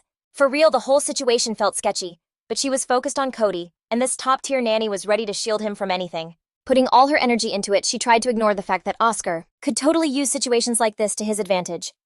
Left alone, the girl got back to the grind, staying glued to her laptop. Until super late. Once everything was locked in, she headed to the boss's office and gave the door a soft knock. She barely had to wait because he opened it immediately and asked what she'd dug up. The nanny reported that all the places where this perp was spotted had 0 connection to his home or legit businesses. To Mr. Parvalone, this sounded a little too convenient, and you could tell the wheels were already turning. Still, he also knew that after everything, those guys would have bigger problems and would forget about his family. Oscar walked over to his investigation board, though the nanny would rather not know the deets. After making a few more marks on the map, the boss asked if she had anything else to tell him. Vanessa wanted to sync up with him about Cody's drawing classes for the next day. She was like totally convinced the kid had mad skills and needed to level up, so Oscar decided to send Adam off with them. At first she thought they'd be taking a train, but Mr. Parvalon was dead set on his plan, and then the nanny dipped, and her boss noticed she was starting to give him the cold shoulder again. But he needed her, so he didn't stress about her vibe being all over the place. Besides, he couldn't get sidetracked from the main mission, so he just dropped more pins on the map. The next morning, Vanessa hit the kitchen to slice an apple for her little dude, and a minute later, Mr. Parvalon rolled in. He wanted to ask Mrs. Kenneth to make him some coffee, but she was MIA. Instead, Vanessa was right there and in the kitchen and decided to just make him a drink herself. While she was doing it, she decided to mention how some pretty wild news was blowing up online overnight. Apparently, some stashes packed with heat were found in Mexico, and they lost almost 1 million in product. Oscar just gave this cryptic smile, thinking that the girl probably wouldn't care about that stuff. But then he quickly tried to chill her out, promising it wasn't his crew's work. He swore he had nothing to do with it, and when he saw Vanessa wasn't buying it, he explained he didn't have a big enough crew to pull off something like that. The girl had to admit it sounded legit, though she still had some doubts. Then while she sipped the coffee he'd made, Oscar confessed he had Ivanov's grandma's number. That reveal totally shocked Vanessa, because she'd heard that old lady had a massive reputation. Ivanova wasn't just some grandma. She runs the whole organization's operations in Western Europe. Then Mr. Parvalon also told the nanny that the Russians have mad respect for his ink. After he finished his coffee, Oscar bounced from the kitchen, wishing her luck with the drawing class. When she was alone, Vanessa was just thinking about how that guy was way more connected than she ever guessed. A little while later, she and Cody got to the building. The kid didn't really get the point of it all. He figured he could just paint at home, but she was hoping he'd make some new friends there. Cody was sure he didn't need friends, but Vanessa insisted they at least try. Next thing they knew, they were surrounded by people who were just checking out the kid's suit. As for her, they took one look at her uniform and thought she was from Great Britain and had probably been sent over for a special reason. Meanwhile, Vanessa told the kid to be nice to everyone, even though he was convinced the world wouldn't give him any credit for it. At that moment, the girl even thought that she was basically dooming these innocent kids by unleashing him on them. As soon as Cody stepped into the group of kids, they immediately started asking who he was and if he'd just come from church or some party. The kid figured they were judging his outfit, even though not every suit is just for parties. Then he proudly announced that he wore the suit so he wouldn't tarnish the Parvalon family's honor. Just then, another kid named Clark came over and told the others to stop bugging the new guy. He even offered him an apron to wear so he wouldn't get dirty. Cody carefully checked out little Clark's clothes and figured his dad was a sailor. Clark shot that down and said his dad was a dentist. And one of the best, he added. So Cody asked how the kid supported his dad's whole deal. Without even hesitating, he flashed a huge smile and confessed that he loved brushing his teeth. Right then, the teacher hit up the kids and was like, "Let's draw something sick for your parents." After class, Cody lingered back up with the sitter who was on him in a flash. She started asking how his first class went, but the kid just mumbled, totally bummed that he had to come back next week. She explained that Clark needed to level up his shadow work, and she low-key suspected he was colorblind. In the car, the driver started grilling the kid about what he drew, but Cody hadn't made that piece for him today. So Adam was hoping the kid would whip up some masterpiece for him next week. Then he decided to spill that he was super into stuff made with mosaics. All of a sudden, the driver went dead silent, clocking something sketchy in the rearview mirror. Vanessa caught the vibe and started pressing him. She was like, "What did you see back there?" Not giving up the deets, Adam just told the passengers to hang on tight. Then he floored the gas pedal, slamming Vanessa and Cody into the back of their seats. The woman demanded Adam explain, but first he wanted to be 100% sure his gut feeling wasn't capping. Then the sitter glanced out the window at the car that was probably tailing them. The driver knew his sudden maneuver didn't shake their followers, so he started plotting his next move. He had to ghost these people no matter what. The main quest was to protect Cody. He pulled a few more wild moves, but the dark car was stuck on them. And the sitter was getting more and more freaked out. Luckily, the road was a total ghost town, and Adam gunned it and started flying down the road at full speed. He was also planning to drop the passengers off quick and then distract their pursuers. Cody wanted to know why they couldn't just go to his dad's, but Adam knew it was a bad scene to lead those people to the mansion. Vanessa figured if things got messy, the kid could get caught in the crossfire, so the sitter unbuckled her seatbelt. And she told Cody to get ready. He knew what was up. She was about to bail from the moving car again. But she promised him Adam would slow down. The driver whipped a sharp turn into an alley where there was a good spot to drop them. The sitter, without a second thought, instantly bailed from the car, holding the kid tight. The girl hid behind a corner, hoping the car tailing them wouldn't spot them. A moment later, the car appeared and drove right past. It didn't even slow down to look. Cody thought they were safe now and breathed a sigh of relief while the sitter peeked her head out to check the scene. The kid wanted to say something, but the girl covered his mouth with her hand to keep him quiet. A dark car showed up again in the alley where they were hiding. The sitter noticed it was a different car, but also realized this one was looking for them and got scared that the first guys saw her jump. But the second car just drove on by and totally missed the girl and the kid hiding behind the corner. Vanessa also breathed a sigh of relief right then, since they finally hadn't been spotted. Then she let go of Cody's mouth. And he was wondering who that was, but the nanny had no idea, even though the whole situation was giving Vanessa a bad feeling about who might have been chasing them. Then she took the kid's hand and suggested they head home, already mapping out a safe route. Meanwhile, Mr. Parvain was giving his security the lowdown, laying out the new game plan when he peeped the nanny and his son walking up to the house. The kid saw his dad and just bolted for him, totally shouldering past Vanessa without a word. Oscar could tell his son was spooked, so he pulled him into a hug and asked if he was okay. Adam had already hit him up and spilled all the details to the boss, but he needed to know what went down next. The girl fessed up that there was a second car, but they managed to dip out of sight and there was no more drama on the way. Cody, though, was bugging about how they'd seen the neighbor's lawn totally swarming with garden gnomes, which he thought was messed up. Oscar realized the gnomes freaked the kid out more than the actual chase, so he sent him inside to get changed. Vanessa went up to the boss, telling him, no cap, this time it was for real, 'cause he'd made some bad blood. She could see Oscar was eaten up with guilt, even if he wouldn't admit it. Mr. Parvalon decided to beef up security. Meanwhile, the nanny was planning on canceling the art lessons. All the girl could really do at this point. Was damage control, cause what's done is done. Just then Cody came back out. He'd completely spaced on something he had to give his dad. The kid had drawn a picture for him, and there was no way he wasn't going to present his masterpiece. It was a drawing of Cody's mom, and Oscar saw the picture was legit beautiful, a dead ringer for his wife. Then the kid turned to his nanny and promised that next week he'd draw her. The girl wanted to break it to the little guy, that she couldn't make it to his class next week, but right then, Oscar put a hand on her shoulder, giving her the look like, "Don't even go there." As for the picture itself, Mr. Parvalon wanted to hang it in his office, and Cody decided to go find a frame. Once the kid took off again, Oscar turned to the nanny and ordered her not to cancel the classes, but to stick by his son's side instead.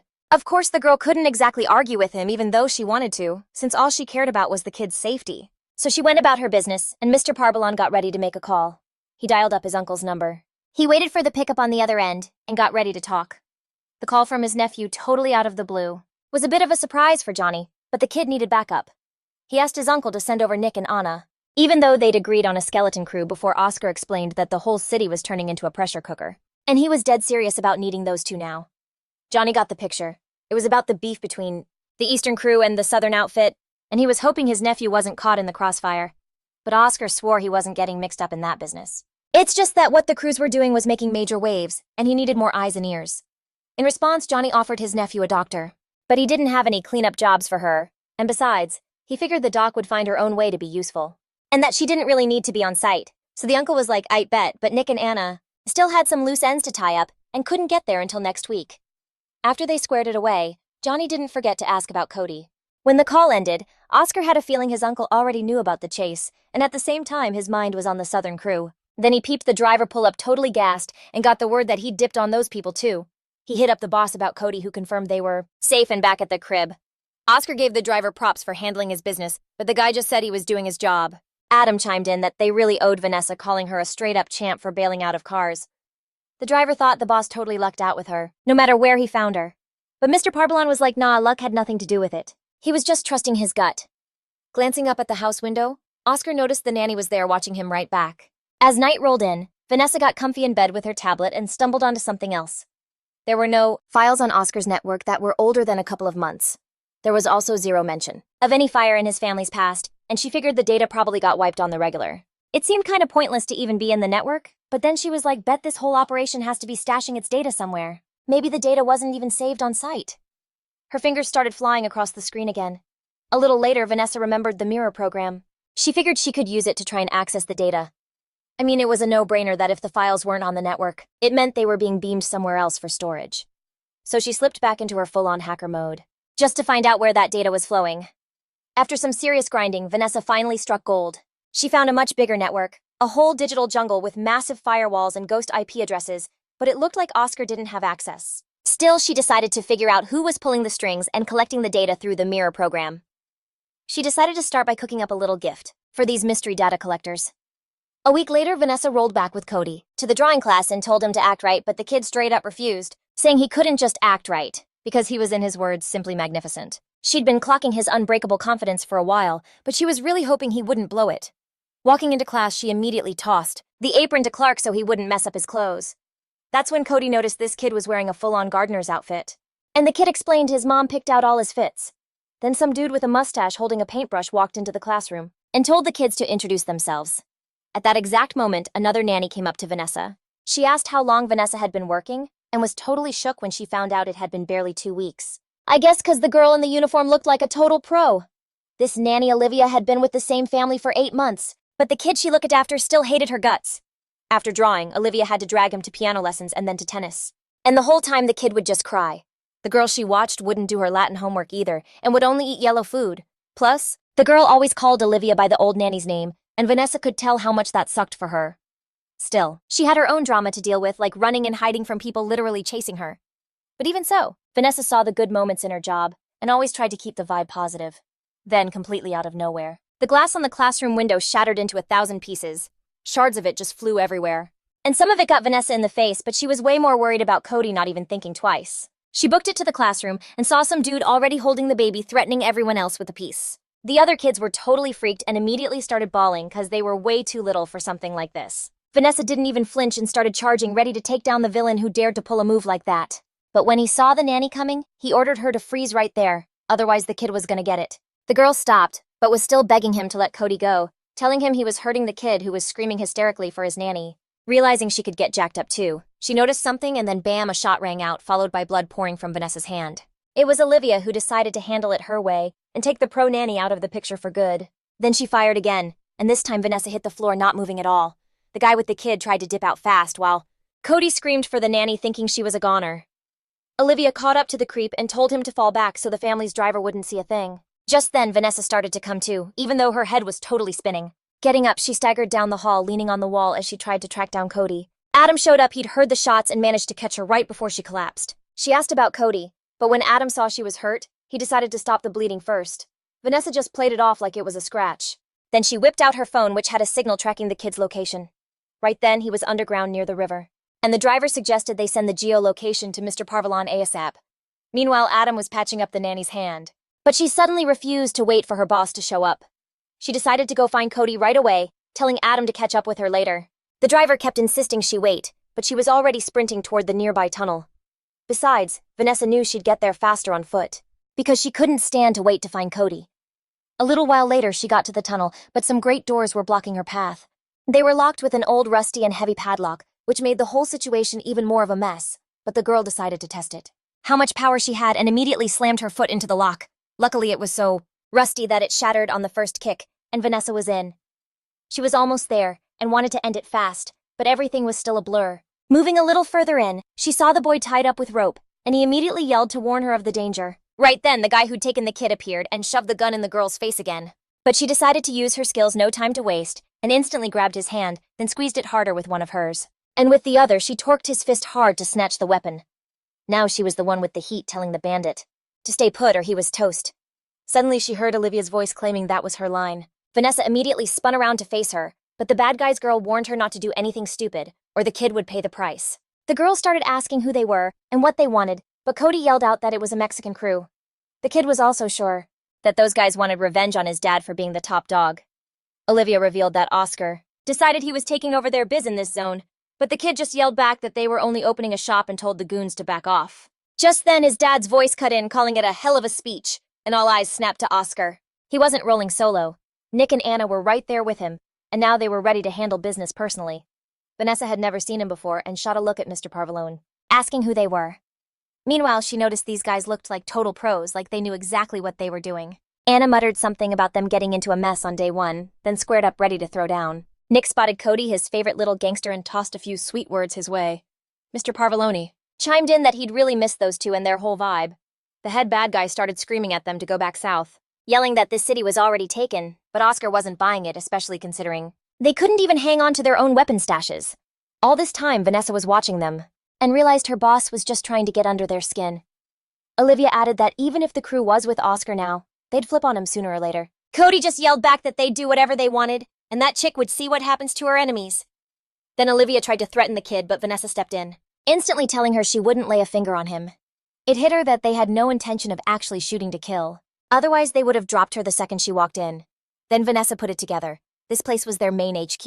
And they totally weren't expecting it to be found this fast. But after losing so many other spots, it wasn't smart for them to start a firefight here, since the cops would be all over them instantly. Meanwhile, Nick and Anna were whispering to each other about how sharp Vanessa was. Besides, Oscar had already given them the rundown on her.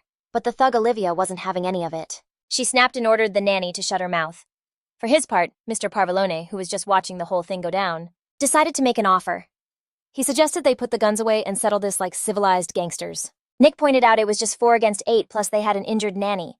Anna even called him a coward for it, but Olivia didn't want to lose face, so she told them to drop their weapons first. Vanessa figured that in this situation, it was the best move since she didn't want Cody to get hurt. Mr. Parvalone holstered his pistol, clicking on the safety. The goon holding the kid was sure he could take these guys down with his bare hands, no sweat. Olivia ordered the rest of her crew to take the group out and fast. Immediately, they all charged into the fight. In that moment, Vanessa, who was trying to keep Cody out of harm's way, grabbed him again and dove to the side, shielding the kid with her body. The others had already jumped into a brutal no-holds-barred brawl. Mr. Parvalone and Anna were holding their own right from the first punch, not giving their opponents a single opening. Nick wasn't slacking either, skillfully using his moves on the thug Olivia. Just then, one of the guys from the Mexican crew headed for Vanessa, and she braced herself to fight back despite her injury. The second he got close, she landed a solid kick and the dude hit the deck instantly. But she knew that wasn't enough, so she used all her momentum to plant her foot on the goon, pinning him hard against the floor. Meanwhile, Oscar and his crew were still battling the remaining thugs, who were turning out to be pretty tough. The nanny figured it was way safer to get the kid out of there, so she threw him on her back like right away. Just then, another one of those thugs Nick had already taken care of dropped right in front of her right before Vanessa could hit the exit. The entire Mexican crew was already down for the count on the floor. Cody immediately jumped up and sprinted to his dad. He kept gassing his dad up for handling business so quick. That's when Nick went over to Vanessa and was like, for a nanny, "You can really throw down."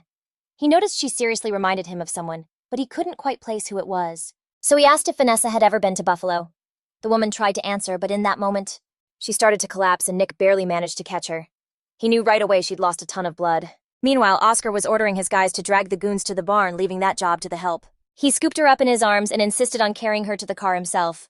He seriously wanted this girl to get some rest. He saw she'd done way more than enough. The nanny was totally wiped and couldn't really argue with the boss's request.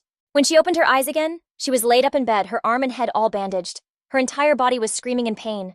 And Nick was there. He explained that Anna had stitched her up but made it clear she wasn't a doctor. The girl didn't get who Anna was, so he explained she was his partner. Then he introduced himself, even though he already knew exactly who Vanessa was. The one who blows up cars and catches bullets. The girl just said it was her job just like his, but Nick doubted they were even in the same league. Anyway, he just came to tell her she needed to chill for at least a day. Vanessa was still stressing about Cody, though, but he was posted up watching TV with his dad. As Nick left, he realized Oscar had decided to beef up security. And apparently he knew those dudes well. The nanny was a little sketched out by the whole bed rest thing, but decided not to waste time. With the tablet, she tried to use the mirror program again to jack into the whole database. It didn't take long to find a whole network of devices, security cams, PCs, the whole 9 yards. There were also dozens of accounts, but she finally managed to pinpoint the main compound down south. But the girl was still dying to know where they stashed their data and figured it had to be a remote server.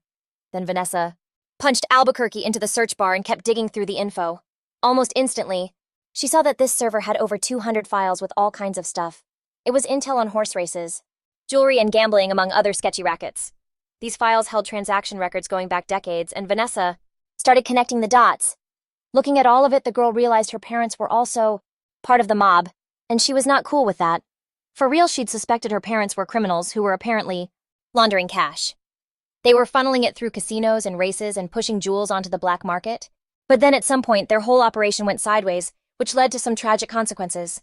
After that, Vanessa decided to narrow her search to find the info she needed faster, but all of a sudden the screen went black, and a big warning sign popped up instead of the screen. The girl knew instantly that someone had just booted her off the network, but he was totally in the dark on the who and why.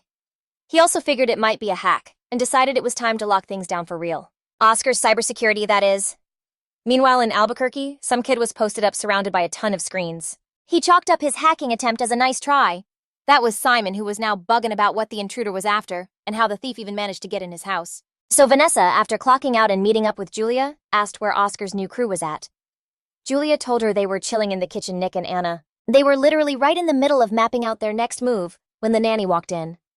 Anna was kind of shook that she was even up and about so early with her injury and all, but she was dead set on thanking them. Because if they hadn't stepped in, things could have gone way south for Cody.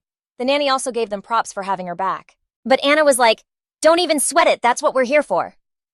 Nick also admitted they'd been trying to figure out how to keep stuff like that from happening again. Vanessa admitted it was her bad for going back to drawing class, since it was super obvious they could be tailed. That's exactly why they were expecting an ambush there.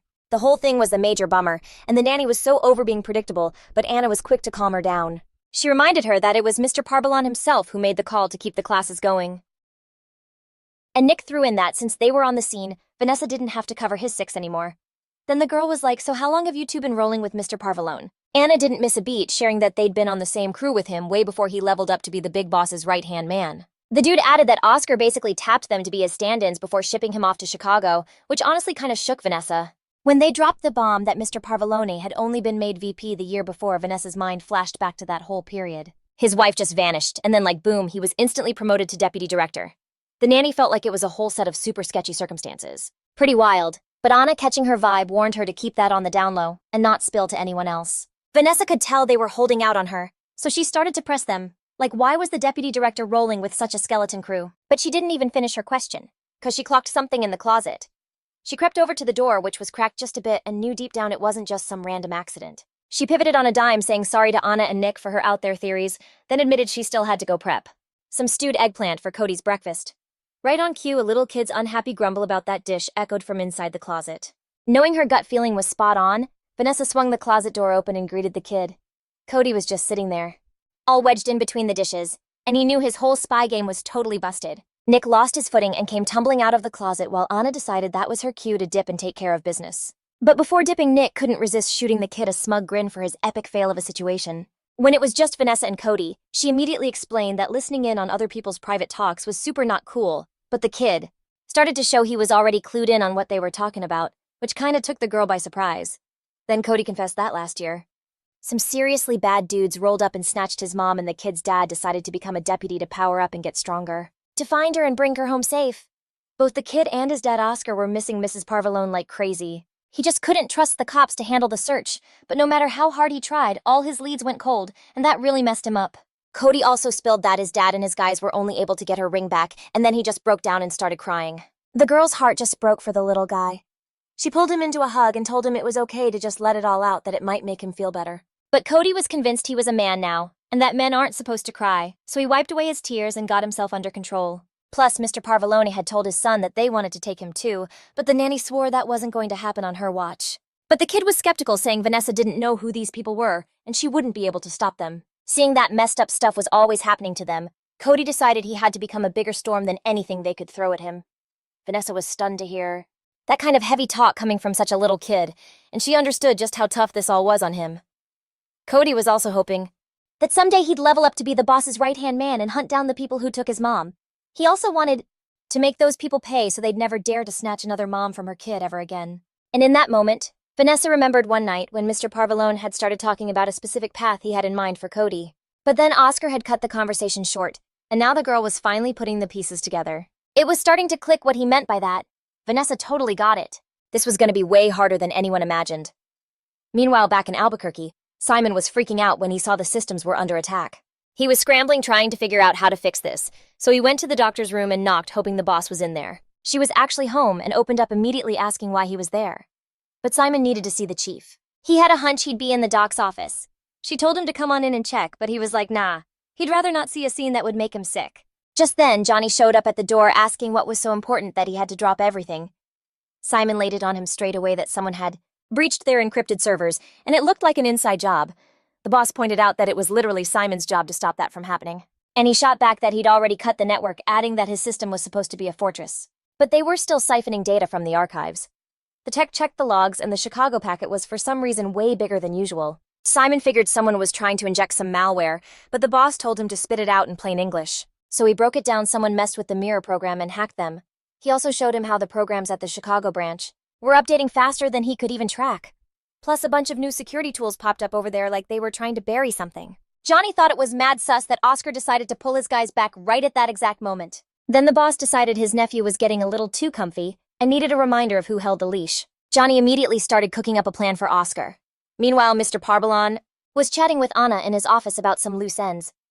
She was interested in a few contacts around the city and promised to hit them up, hoping to dig up some kind of lead. Just then, Oscar's phone buzzed in his pocket. He saw it was a call from his uncle. Oscar politely asked Anna to bounce because the call was super important. Once he was alone, Oscar picked up and immediately asked what was so urgent. His uncle got straight to the point. He told him about a new gig and said he was sending the deets over instantly. Oscar opened the message on his tablet, but he decided to pass, saying it wasn't his problem. Johnny, however, told him he was dead wrong and that the right person for the job was already up north. Besides, his uncle was sure this task was made for Oscar. Then he asked him why he was beefing up his security. Johnny had a feeling his nephew was trying to set up a new base of operations, but Oscar denied it and also denied needing Nick and Anna for something like that. Then his uncle warned Oscar straight up that someone had updated his internal network without permission. The boss was basically hinting that his nephew was snooping in his data, and Oscar instantly knew Vanessa had to be involved. But Oscar just played it cool, explaining he had a new tech specialist who probably just got a little carried away. But he promised he'd get it all sorted out.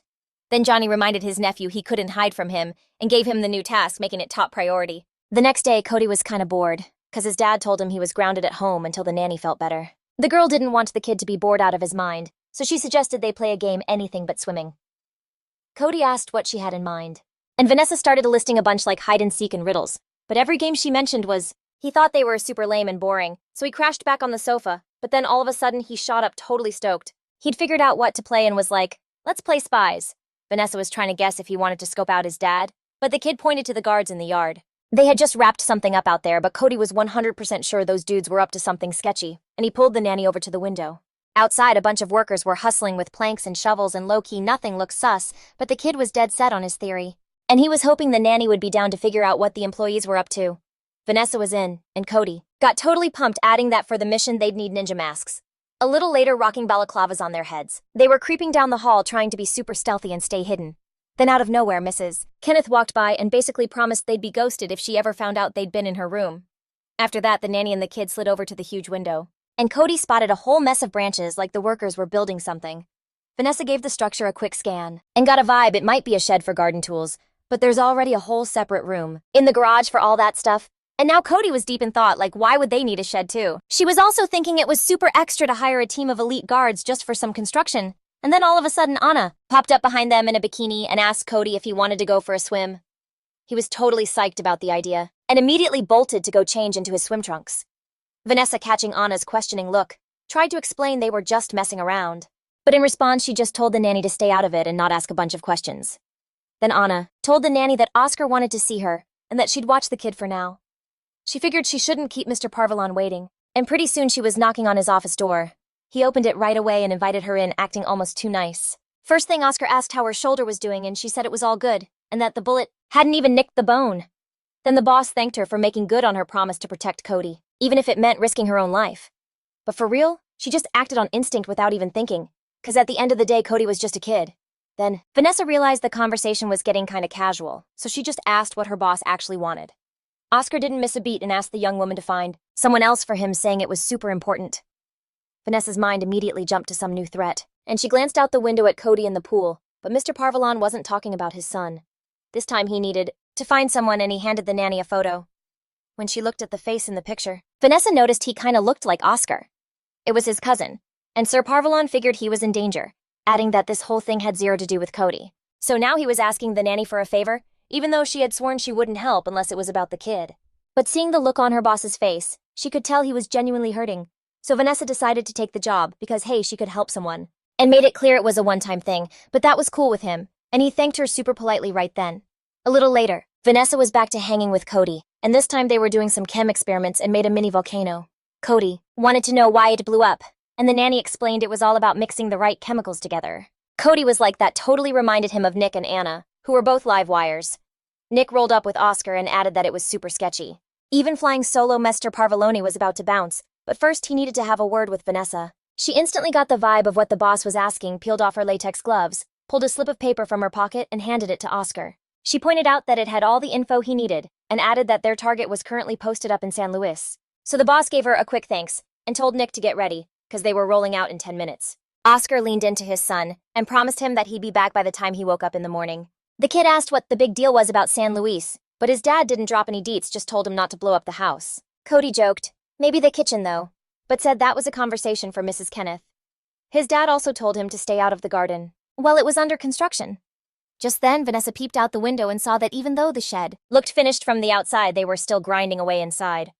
She saw them hauling out a ton of dirt, and she guessed it might be for a very deep-seated reason, plus Vanessa understood that she probably wouldn't be able to comprehend it, of what was going down in that house. Then she spotted Cody, who was just about to pour the reagent into the volcano, and she yelled at him to put on his safety goggles. By nightfall, Mr. Parvaloni's ride had already hit San Luis, and soon enough they were at the spot. Nick figured their guy should be there right about now if he was sticking to his usual routine. But Oscar was positive, even though Nick told the boss to watch his back, since he still didn't 100% trust Vanessa. A little while. Sure enough, the vehicle they were waiting on pulled into the parking lot where they were camped out. Adam turned to the boss and confirmed, yeah, that's definitely him. Then he asked what the next move was. But Mr. Parvaloni just calmly told the driver to pop the trunk and got ready himself. About 45 seconds later, Oscar was there to greet his cousin Richard, who was totally shook and had no clue how they'd found him. The boss explained that you can't just ghost the family, and then he and Nick grabbed him. Richard begged them to let him go and not mess him up. He also pleaded that he never wanted any part of the Parvaloni business, but Oscar wasn't hearing it and just tossed him in the trunk. Richard kept insisting it wasn't too late to let him walk, but for Mr. Parvaloni, that really wasn't an option even if he'd wanted it to be. He was just following orders. Leaning over the closed trunk, Oscar paused for a second, wondering if he was doing right by his own family. His train of thought was cut short by Nick, who told him to hurry it up because someone might have seen them, and they didn't need any extra heat. The boss Mr. Parvalone stood by the trunk for another beat, thinking about what was coming next, and finally decided it was time to roll, even though he just wanted to keep the promise he made to his kid. Several more hours passed before Mr. Parvalone's car pulled up to his mansion again. Meanwhile, Vanessa was still wide awake, which was her usual vibe. She'd been zoned out staring at her laptop screen when she heard a car rolling up. Peeking out the window, she saw that this time the driver didn't drop Oscar at the front door like he always did. Adam and Nick had already yanked Richard, who was all wrapped up in a blanket, and totally fighting back out of the trunk and were about to go hide him. It was super dark on the street like a new moon night, and all you could make out was some lumpy shape they were hauling toward the shed. The driver was still thinking it was low-key weird that Mr. Parvalon was cool with having a snatched dude in his own backyard. Vanessa was trying to process why they were acting so sketchy this late. At first she thought they were just working, but then she felt a hand on her shoulder and jumped. She legit freaked out and her nanny instincts just kicked in. She whipped around ready to throw down. She grabbed the hand on her shoulder and went to twist it, but in that exact second, she saw Mr. Parvalon standing right in front of her. She accidentally called him by his first name, then immediately apologized, and he started grilling her about why she was even out there. She explained she heard a weird noise and came to check it out, but Oscar was like, the only thing that's sus right now is you. His tone chilled out a bit, though, suggesting maybe she just wasn't in the mood to sleep or something.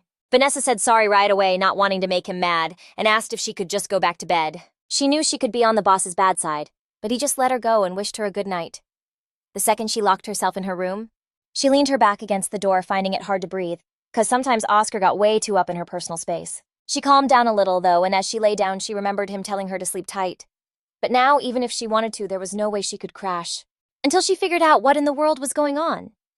The next day, Vanessa was tidying up Cody's room. She gathered up all his drawing stuff, then took the box and went to find the kid to see if he wanted to draw again. In the hallway, the nanny ran into some woman she didn't know who noticed her bandaged arm was bugging her and offered to help. While Vanessa was sizing up the visitor, the woman mentioned she was there to see the patient. At first, the nanny thought the doctor was there for her arm, even though Oscar hadn't mentioned it. But the woman just gave this shady little smirk and explained that Vanessa had it all wrong, that she was actually there to see a different patient. She even gave the nanny a look. That was a total warning, like a storm brewing in her eyes. But Vanessa decided it was better to tell her boss someone was there first.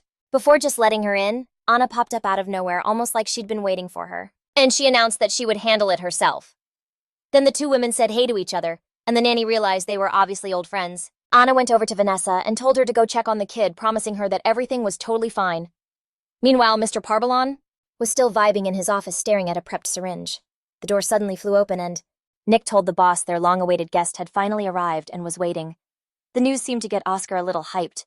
He was so over waiting around and decided it was time to make the next move. Anna told the visitor to follow her and led her through the house to get the key to the boss's shed.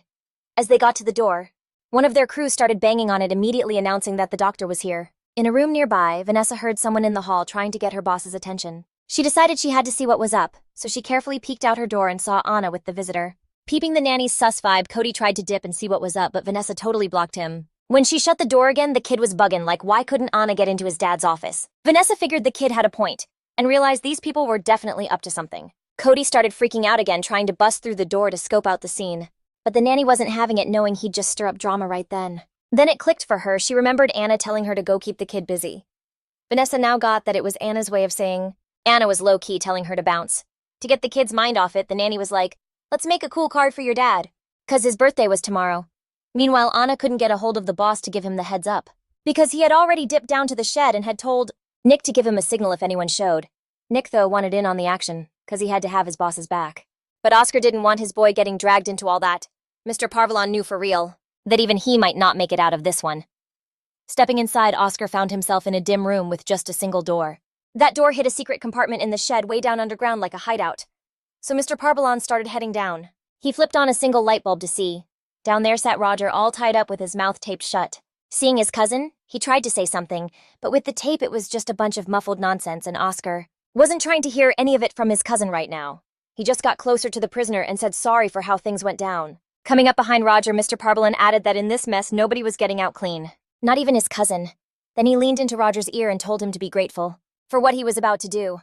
It was time for Oscar's cousin to pay up, since he didn't have a family who could take the heat for his mistakes. The boss got a syringe ready, and just then he heard Nick from upstairs yelling extra loud to the doc that they were waiting for her downstairs. Mr. Parvalon didn't wait and immediately jammed the needle into the prisoner's neck, pushing the plunger. Roger couldn't fight it anymore. All he could do was accept what was coming for him. In that instant, the doctor's legs appeared, coming down the stairs, but Oscar had already finished the job and pocketed the syringe. As she walked in, Wanda figured Mr. Parvillon was already expecting her to do her thing on the prisoner. Then she covered her hair with a bandana so it wouldn't get messy and got ready for the task at hand. She had laid out a whole set of gnarly instruments that were her tools of the trade, but Oscar didn't want to see any of that and bounced, in a hurry explaining he didn't want to get in her way. After prepping some special shears, Wanda got close to the prisoner and almost in a whisper told him to sing the song she needed to hear. The next second, a muffled scream from Roger echoed out of that secret compartment in the shed, and hearing that was a total buzzkill for Oscar. Stepping outside, he kept tripping on whether he'd actually made the right call. But for real, he was hoping that little cocktail would kick in. Nick and Anna were posted up by the shed, telling the boss he needed to keep the regular staff out of this whole mess. The mansion crew from this drama. But Mr. Parvillon was all chill, promising the doc would get it sorted out like super fast. They were low-key thinking the boss was capping, but then Anna peeped the look on his face and the whole vibe started to click. She realized he'd already done something to their guest. Just then, Wanda stormed out, looking totally heated and confused, not getting why the whole plan was flopping so hard. She started screaming that Roger didn't even last 3 minutes, and demanded to know what special sauce Mr. Parvillon had given Oscar. Instead, he just brushed Wanda off, telling her to say sup to her uncle for him. The doc was left with 0 options but to get ready to bounce. And even though she was still super salty, she swore she'd spill to Johnny that Oscar was still a total train wreck. Meanwhile, the nanny was scoping out the whole scene from the window while Cody was just doodling, spitballing new ideas for his masterpiece. A little later, Vanessa noticed that the doc didn't even hang out in that shed for long, and was now dipping from the palace with a majorly bad vibe. But that wasn't the only thing that was tripping the nanny up, because she also clocked some seriously gnarly red splotches on Wanda's apron. Vanessa started wondering if something messed up had gone down, but this time she decided to just stay in her lane. Still, her curiosity was killing her, and when she was alone in her room that night, she decided to snoop on the tablet. Even though she knew it could land her in some deep trouble, Vanessa just had to peep the camera feeds. The nanny scrolled back to the moment Mr. Parvillon's car rolled up to the estate the day before. Then, on the grainy black and white feed, she could just make out Adam and Nick, who were dragging something that was definitely not lightweight. When she zoomed in, Vanessa totally freaked out. She realized it was a body all wrapped up in a blanket. It was late and the garden was pitch black, so she couldn't see what went down next. But the nanny knew these cams had all the bells and whistles, and figured flipping on the infrared mode would be a game changer. From the thermal image, Vanessa could see that 2 dudes were dragging a live person, but then that terrifying thought hit her all over again. She got that the person was still breathing at that moment, and now who even knows what their fate is. Then it clicked for her that the doc had bounced after lunch, which meant they could have moved the body again that night. Vanessa found the right clip and saw that about 50 minutes ago, Adam and Nick were for real hauling another huge bundle. Except this time the sensor was only picking up 2 heat signatures, which basically meant it was game over for the third guy. The girl's stomach totally dropped again when she realized her own boss could be mixed up in all this sketchy business. And now he wasn't just her boss. Still, Vanessa knew deep down that those 3 were hardcore criminals, and icing someone was like no big deal to them. And all these thoughts were just battling it out in her head, while she tried to cling to any hope that things weren't as messed up as they seemed. Then she remembered how she'd recently given Mr. Parvillon the 411 on his cousin, and a little while after that, they rolled back up to the mansion with a live person, and later they were hauling out a body. Now it was all starting to make a terrifying kind of sense. She realized these guys had totally iced Roger, the dude she had basically led them straight to. The girl was now totally wrecked with guilt and the fear that she'd helped them pull off a major crime. The next day, Vanessa started seriously thinking about dipping out, like breaking her contract and quitting this whole gig. But she had no idea how she could even look Barbara in the eye, who was like counting on her big time and really cared about her. Still, she just couldn't stay in that house, so she whipped out her phone and hit dial, punching in the number for the head of the Nanny Academy. Right away, Barbara's voice came through, and she could totally tell from how hesitant her student was sounding that something was seriously wrong. The director was like, "I'll send another nanny to that mansion," but Vanessa was not having it. The girl asked what would go down if she bounced on the contract early, secretly hoping they wouldn't send some other poor girl into this mess. Barbara broke it down that unless her agent could find a legit reason, getting out of the deal with the employer would be a total nightmare. The director totally got what her student was going through and wanted to help her out somehow. She also told Vanessa that if she really wanted to go home, no piece of paper was going to stop her. The girl had hoped she could just keep her work life and her real life separate, but it got way too complicated and she was sucked in. Barbara at first thought that kid was in danger because of something she did, but Vanessa was like, no, that's not it. She didn't own up to that whole takedown thing, but explained that in her opinion, her own moves were making the gig super sketchy. So the director suggested that she'd talk to the boss herself and try to smooth things over. Hearing that totally freaked Vanessa out, and she started begging Barbara not to do anything like that. The director heard her out and just told her to really think it over and hit her up with her decision the next day. She said she'd be cool with whatever, adding that everyone back at the academy was missing Vanessa like crazy. After the call, the nanny headed to the kitchen, where Mrs. Kenneth was already giving Julia the rundown. When she saw Vanessa looking like she'd seen a ghost, she told her to snap out of it and not get all down. Then Mrs. Kenneth explained it was all for the birthday prep, because family was flying in from like all over the world. Vanessa offered to help out, but Mrs. Kenneth just told her to keep the kiddo out of the chaos. She also threw some shade, telling her to do something about those dark circles under her eyes so people wouldn't think they were running a sweatshop. A little later, Vanessa was hanging with Cody, who was drawing a picture of his dad wearing a hat, and she suggested he add a mustache, then asked Cody what he was hyped for at the party. He said everyone was coming, even Vincent and Lisa. The girl knew this wasn't just going to be a party. The whole house was going to be crawling with shady characters. It even made her remember that awful night her own house went up in flames because the vibe felt way too similar. Plus, her mind was just racing with doubts, since she still had zero answers to her questions and was desperate to just get out of that house. Then she looked over at the kid and felt her heart sink, remembering she'd promised to protect him. However, she felt like her being there was just making everything worse, and that her feelings for Cody could totally get her trapped. Oscar could use that against her, and the girl figured her best move was to just quit this job. When Cody finished his drawing, the nanny suggested they read a book. But right then, Mrs. Kenneth walked in and announced it was time to get ready for dinner. The kid was stoked to go eat, but Vanessa told him he needed to hit the shower first and get clean. Mrs. Kenneth kinda nudged her out of the room, saying she'd handle Cody and that Vanessa needed to go get herself ready. She protested that she didn't have anything fancy to wear, but the housekeeper promised that everything was already laid out on her bed. When she went in, she saw the dress, but she knew she had a major decision to make, and vibing at this party felt totally off. Then she grabbed the dress, giving it a once-over, and it looked crazy familiar. Then it hit her. It was the exact same dress from that messed up day when her parents were taken out, but she had to get a grip, telling herself it was just a dress, and the party was 100% normal. She just had to survive one night, and then she could dip from all this drama. Downstairs, she spotted Nick scanning the gifts with some kind of gadget. His whole deal was that you can never be too careful, even if it's just family, which is exactly what had Nick on high alert. He explained that pretty much everyone there would benefit if Oscar was out of the picture, and the nanny knew he was dead serious. Then she asked about Cody, and found out he was chilling with his cousins, so he was off her plate for the night since other sitters came with the kids. So she was like, why am I even here? Nick explained he was on a low-key bodyguard mission, but his main task was to just blend in until dinner. During dinner, Vanessa's assignment was to keep her eyes peeled for anything that seemed sussed, which low-key she found hilarious in a house literally crawling with mobsters. Meanwhile, Don Johnny was chatting with his nephew, spilling that the doctor was super bummed because she didn't get her package. But Oscar shot back that he didn't need her services, and Johnny clapped back that he was the one calling the shots, period. The nephew fell in line, grabbing Roger and waiting for the doc to show, not even mentioning the prisoner's condition. Johnny just let out a heavy sigh. He demanded like ride or die loyalty, but his nephew was out here trying to plot against him. So the uncle dropped a way more threatening hint, basically saying he could find a more persuasive way to get him motivated right then. Just then, they spotted a girl in a red dress who popped up not too far away, just trying to catch a breath of fresh air. Johnny immediately started grilling his nephew like, who's the new girl? Since he was out of the loop. Oscar called Vanessa over, deciding to make the intro to his uncle Johnny Parvalone, who had also rolled up to the party. He introduced Vanessa as his son's nanny, saying she was a perfect fit for the job. The girl kind of froze for a sec because she was not expecting to come face to face with the top dog of the whole operation this soon. Besides, she'd already figured out that every single crime and every messed up thing she found in those files pointed straight back to him. So Vanessa put two and two together. Johnny had to be the one who knew exactly what went down that night all those years ago, but she just played it cool and gave him a polite hello. Johnny started asking where she got her training, noticing that despite everything, she seemed way too young to be a nanny. The girl was about to answer, but then she caught Oscar's look, which was giving major you better lie vibes, so she dodged the question with a sly smile, explaining that the secret sauce is that all the best tricks of the trade are kept on the down low. Johnny thought the girl had some serious nerve, but he got a little sus, thinking his competition might be behind it, especially since he knew how extra Oscar was about his kid's security. Then Johnny flagged down a waiter, demanding another martini with 3 olives, all while staring daggers at the head honcho. The girl couldn't get how he could just smile after all the chaos he'd caused.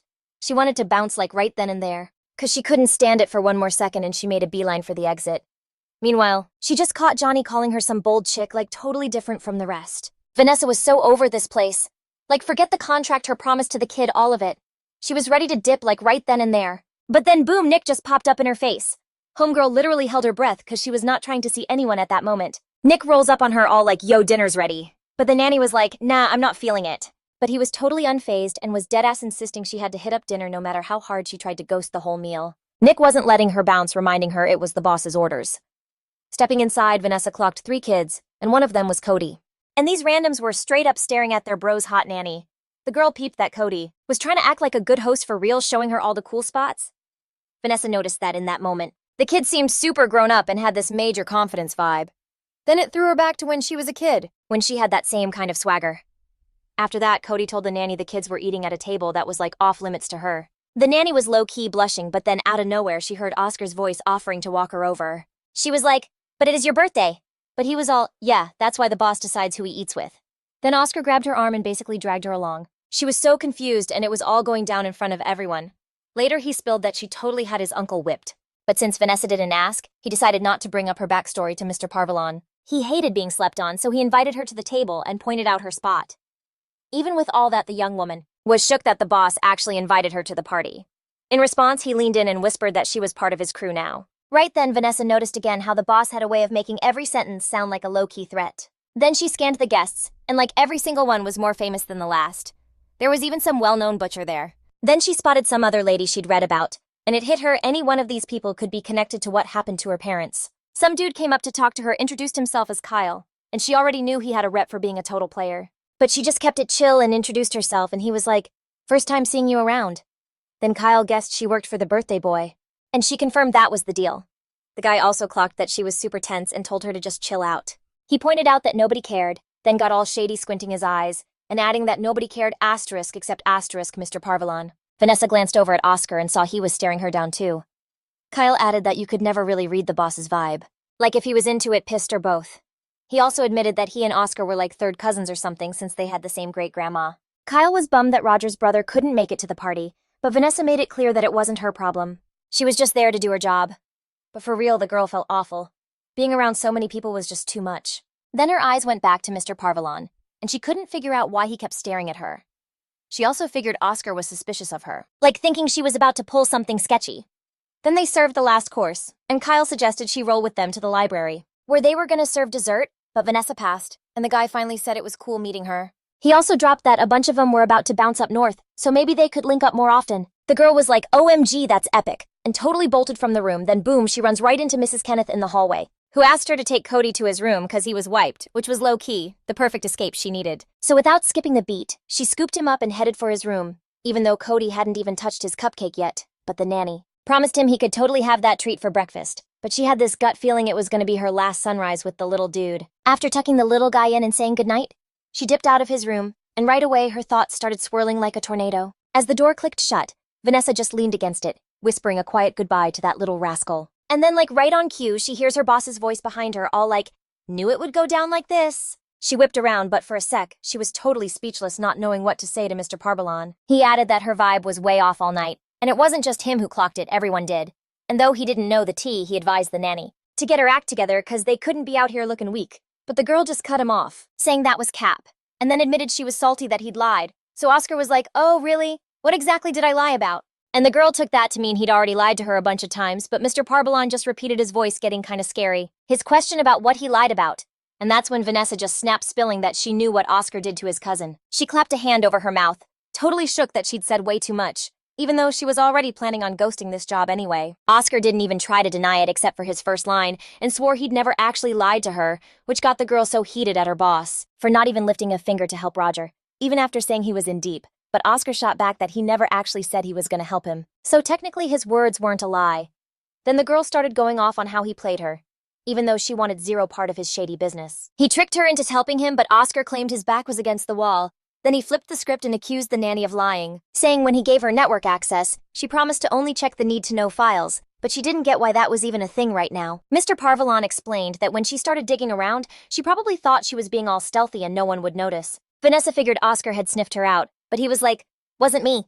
Then he confessed they were basically living under a microscope. The dude revealed that his uncle has major trust issues, and literally everything he does gets beamed to the main server in Albuquerque. And that's when it clicked for Vanessa. The spy program wasn't watching her, it was watching her boss. Oscar added that her snooping basically set off all the alarms, making his uncle find out and giving him a mission he'd never forget. You know the consequences for anyone who double-crosses. And it finally hit Vanessa that Oscar didn't take out his cousin because he wanted to. She realized she was the one who messed everything up, and her boss took the heat for it while she was just blaming him for everything. Oscar tried to chill her out, but then laid down an ultimatum: either he buries the info, or she goes all in helping him.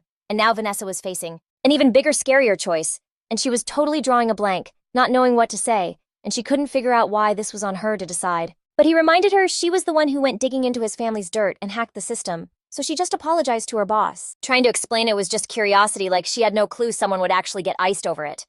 The girl was so wrecked by it all, she just couldn't even. And she just started breaking down because someone had gotten hurt on her watch. But Mr. Parvalon was quick to add that either way, sooner or later someone would have come for Roger. Then he swore his cousin totally got lucky because thanks to Oscar, the guy had punched his ticket pain-free. Now seeing the nanny bawling her eyes out, he even felt a little guilty for dragging her into this whole mess. But she was still totally convinced it was her fault. Oscar gassed her up about her next-level hacking skills, saying that's exactly why he hit her up to find his cousin.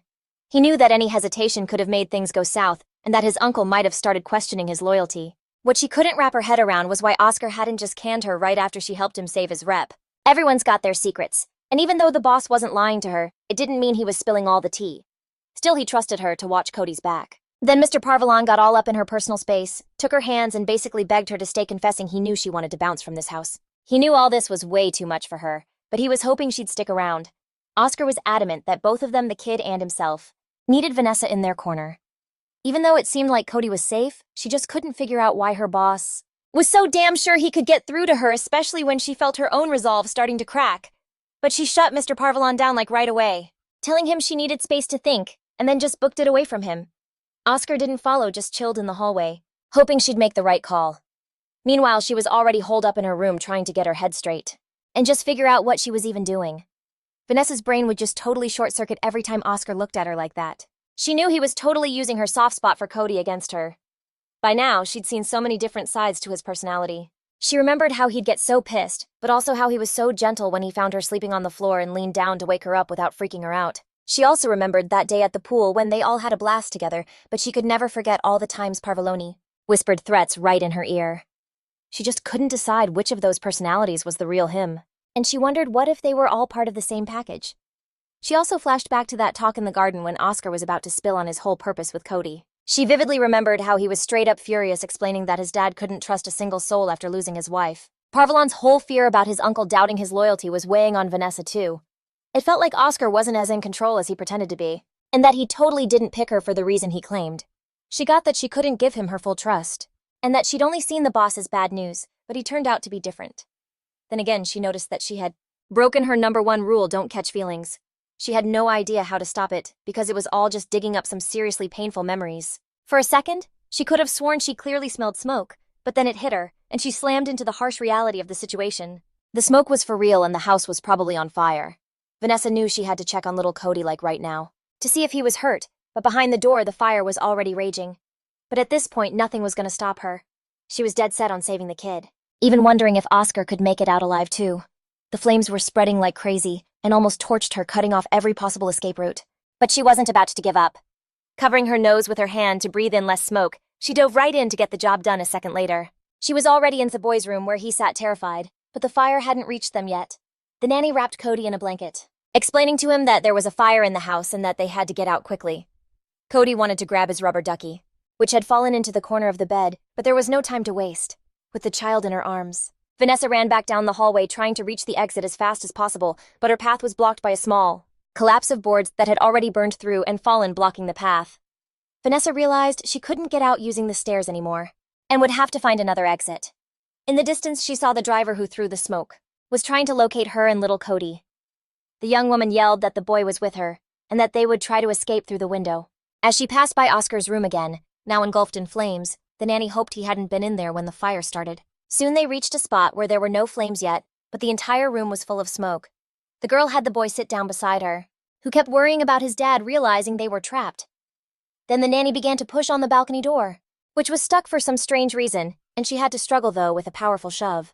The girl managed to open it, and an instant later she was on the balcony, quickly searching for the best way down. Then, Vanessa went back for the boy, who begged her to find his dad, but she was confident that Oscar had already made it out. Then she explained to the boy that the stairs were blocked, and they would have to get down using the ivy on the wall. Cody thought very sad, understood his nanny was right, and accepted her decision. Putting the boy on her back, Vanessa told him to hold on tight and got ready to descend. The next moment, she was already jumping over the railing, feeling with her bare feet for the best place to get a foothold. The thorns of the ivy dug into the skin on her hands, legs, and face, but she didn't give up. Then, some not-so-thick branches began to creak, and Vanessa realized the plant wouldn't hold both of them. Turning her head back, she saw some bushes directly below and decided they might be her chance. Placing the boy in front of her, the girl braced herself for the jump. The next moment, they were both falling through the air, as the nanny tried not to turn to avoid hurting Cody. The landing was rougher than Vanessa had imagined, but at least it was better than hitting the ground. Then the branches of the bushes strained for a moment, and she and the boy rolled onto the grass, covering his head. Still lying on the ground, the girl was relieved that she had managed to save Cody, who was already trying to break free from her hug. The boy was still thinking about his father, and was desperate to find him right away to make sure he was okay. But all around him, he could only see fire and destruction, and he soon began to ask the nanny where his dad was, and why he was nowhere in sight.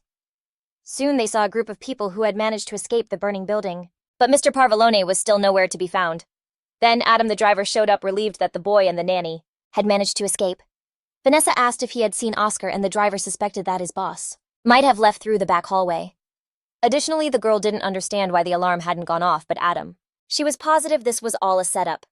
Vanessa got hit with a flashback to that messed up day from her childhood when the alarm pulled the same stunt and stayed silent. For a sec, it was like total deja vu, and she just knew the same dude was behind both incidents. Then Cody spotted his dad's window like completely torched, and he started freaking out even more about his father. Adam kept insisting his boss wasn't even there, that he was in the library when Julia sounded the alarm.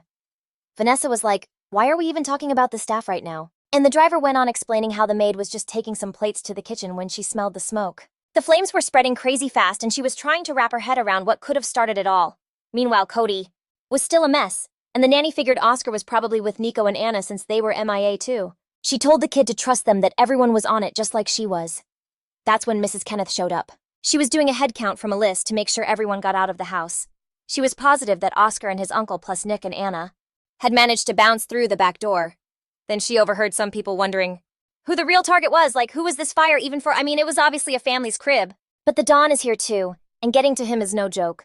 The girl who brought it up suggested the fire starter could be any one of them. A second later, you could hear an ambulance siren, and the driver took charge of opening the gates. It was only a few minutes before the firefighters were already on the scene getting to work, and massive streams of water were dousing the building. Then Kyle popped up next to Vanessa, whining about what a shame it was for such a sick house to go up in flames, totally clueless about the people still inside. But then Kyle started flexing about how much cash he dropped on a gift that Oscar can't even open now. He also mentioned the boss is 2 years younger than him, and not to be fooled by his gray hairs. But Cody was like, my dad's a blonde, and Kyle just smirked. He was basically hinting that Oscar isn't exactly straight up. That totally ticked the kid off, and he was about to go off on that poser. But then he heard his dad call his name. Forgetting everything else, the kid couldn't believe it. He was hearing his dad's voice again. He was still alive. Sure enough, the man was with his crew and his uncle, and they were heading toward the group. Cody threw off the blanket and bolted towards his dad at full speed, practically leaping into his arms. The next second, Mr. Parvalone was already holding his son tight, so relieved the kid was okay. Then Vanessa came over, but he just started laying into her for not picking up his calls. The girl had no idea why he was so heated. I mean, her phone was still inside, and she didn't exactly have time to think about it. Then out of nowhere, Kyle showed up like a shadow. He spilled the tea on Vanessa's heroic move, jumping from the second floor with the kid. Oscar realized he'd been totally out of line. Mr. Parvalone chilled out instantly and agreed the girl needed a break. Then Vanessa made it clear that next time, she'd call emergency services first instead of just winging it. Oscar was a little confused about what she meant by next time, but he decided to let it slide for now. As for her, after a night like tonight, she knew she couldn't just stay on the sidelines. She looked at the two of them looking so totally innocent and helpless in that moment. And she got that they needed her help. She couldn't just bail on them now, so she backtracked, explaining that next time, she would just try to do better. Then Anna came up to them wanting to check out the gash on the boss's head, that he like totally blanked on how he'd bailed from the wrecked garage. Anna got it. He was still lost in a fog of panic, and he asked her to give him the rundown on why he'd kept her around. Nick, the dude who was also right there, just clapped back with a joke, saying it was to help him bounce from blazing buildings, while Kyle clocked that Oscar was giving the nanny some serious side-eye about his son's safety, but she was like, chill, you're just being a dad. The dude also pitched her on joining his crew, if she wanted to actually make a real difference. The girl figured he had kids too, but nah, that wasn't his vibe. Kyle had a whole other agenda, explaining that for a chick who can yeet herself out of windows, there's always a gig. Then he dipped, and Nick, who knew he was spitting facts, rolled up on Vanessa. Meanwhile, he pointed out that even if the nanny decided to roll with Kyle, she wasn't going to be able to just dip out of here. Vanessa insisted that wasn't the move, but Nick totally caught her hesitant vibe for some reason. Plus, he told her to bounce right then if she was still on the fence for any reason, but Vanessa knew it was way too late to turn back, especially since she couldn't just ditch Cody with his dad. With total conviction, she repeated that she was staying, period, and she had zero intention of ghosting this family. Mrs. Kenneth heard that and decided I'd bet in that case, it was time for everyone to get to work. They had to gear up and search for anything that survived the blaze. Then she asked if anyone had a problem with that, but nobody dared to question her call. Vanessa immediately ripped a thin strip from her dress, getting ready for the mission ahead. With that strip, she tied her hair back into a ponytail, so it wouldn't get in her face while she was doing her thing. Stepping back into the charred building, the girl understood that probably next to nothing had made it through. Creeping into the kid's room, she spotted a scorched little ducky that Cody was totally obsessed with. She found nothing else there, so she headed to check her own room, hoping some of her stuff hadn't been completely torched. The first thing she spotted was the briefcase, which somehow survived something she gave a mental shout-out to the academy for. Popping it open, she saw the laptop looked totally fine and would probably still work, though she didn't have time to check it right then. She did realize, however, that she was down to her last uniform, so she decided she had to order more. After one last scan, Vanessa figured she'd grabbed all the essentials and got ready to head back out. Still, she decided to be extra and check out Parvalon's room too, hugging the wall as she crept closer. In there, the floorboards were totally torched, leaving a gaping hole in the middle, but that wasn't about to stop Vanessa. And in a flash, she was on the other side, ready to keep going. Up ahead, she saw a decent-sized metal chest. It looked like the fire didn't even touch it. It even seemed kind of sus to her that in a house full of high-tech gadgets, there would be something so old school, but she was hella curious about what kind of secrets it was holding. A whole criminal organization would keep in a safe like that. Whatever it was locked down tight, so Vanessa immediately started trying to crack the code. First, she tried to pop it open using the combos for Oscar's or Cody's birthdays, but those numbers were a total bust. So then Vanessa punched in the numbers for Parvalon's wife's birthday, but that combination was also a no-go. And the whole situation felt kinda awkward to Vanessa. Just then, Anna walked in wondering what the nanny was even doing in there. She immediately thought up a cover story on the fly, saying she was just checking to see if the safe was all good. And for real, it was completely fine, but the girl couldn't even budge it. Anna just clarified that she would handle it herself, and that she even knew the code. The boss just asked her to grab some stuff and Vanessa decided not to get in her way and went to help out downstairs. As she bounced, Anna clocked something weird again, and at the same time, totally familiar about the nanny. Out on the street, Mr. Parvaloni asked Mrs. Kenneth what all they'd lost, and she was like, pretty much everything. Then Vanessa rolled up holding a crispy-looking rubber ducky and mentioned they'd also lost someone else. Cody, seeing his fave toy, totally bolted for it, so stoked to have it back in his hands. But then the kid got hit with this major wave of guilt for leaving it in the burning house. Vanessa said she was sorry, but her #1 priority was saving him first. Cody got that, but he couldn't wrap his head around why other people had to suffer because of him. Then his dad came over and promised they'd hold a little memorial service for it, and then they'd get him a brand new toy. A minute later, Nick and Anna showed up and immediately reported that they'd yanked everything they could from the house. Nick also pointed out that rebuilding the security system was a total no-go, and that they couldn't pull up the footage from last night. Anna added that they'd torched all the hard drives and electronics, even the busted stuff. That's when it clicked for Vanessa that those two had wiped all the evidence of their shady business, but the most important stuff was still in the safe. Then the driver pulled up, and he told the boss he'd gotten all the guests settled into a hotel for the night, and Uncle Johnny decided to just head straight home. So Nick asked what was up with them, and Oscar explained he'd locked down a long-term lease on a bunch of rooms at the Grand Hotel. Adam immediately peeped that they had a rooftop pool, and from Cody's window, he could see his favorite park. Vanessa, who overheard the whole chat, seemed pretty interested in the fact they'd be crashing at the hotel, but was low-key scared they'd have to bounce to Albuquerque. Oscar promised it'd take way more than a fire to make that happen. Besides, Mr. Parvalone admitted things were already way too deep to back out now. Meanwhile, Johnny was heading home when the driver told him he had a call coming in. It was Simon who started off all polite, asking how the event went. Don gave a wicked smile, and then dripping with sarcasm said everything went off with a bang. Then Johnny asked if Simon had found the person Oscar hired to hack his network, pointing out it had to be a new hire. The dude figured Nick and Anna weren't the ones for the job, since they probably couldn't even pick a luggage lock. The only employee they hadn't vetted was the nanny who started working there like a month ago. Don found that pretty sus, and Simon was still trying to dig up dirt on her. While those goons were on the job, Oscar's family had already rolled up to the Grand Central Hotel. They all looked more like a sad sack crew of strays than some serious mob outfit, but the concierge knew Mr. Parvaloni's face on sight, and right away started kissing up, offering all kinds of services.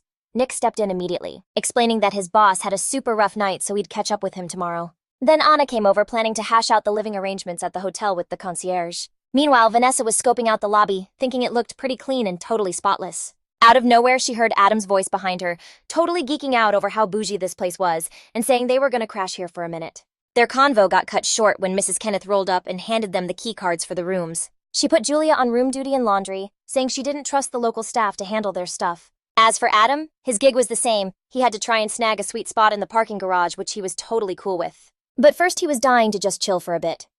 Meanwhile, Mrs. Kenneth grabbed Vanessa's key card. She explained that the nanny wouldn't get her own room, but would be sharing the suite with Cody. The girl was literally shook.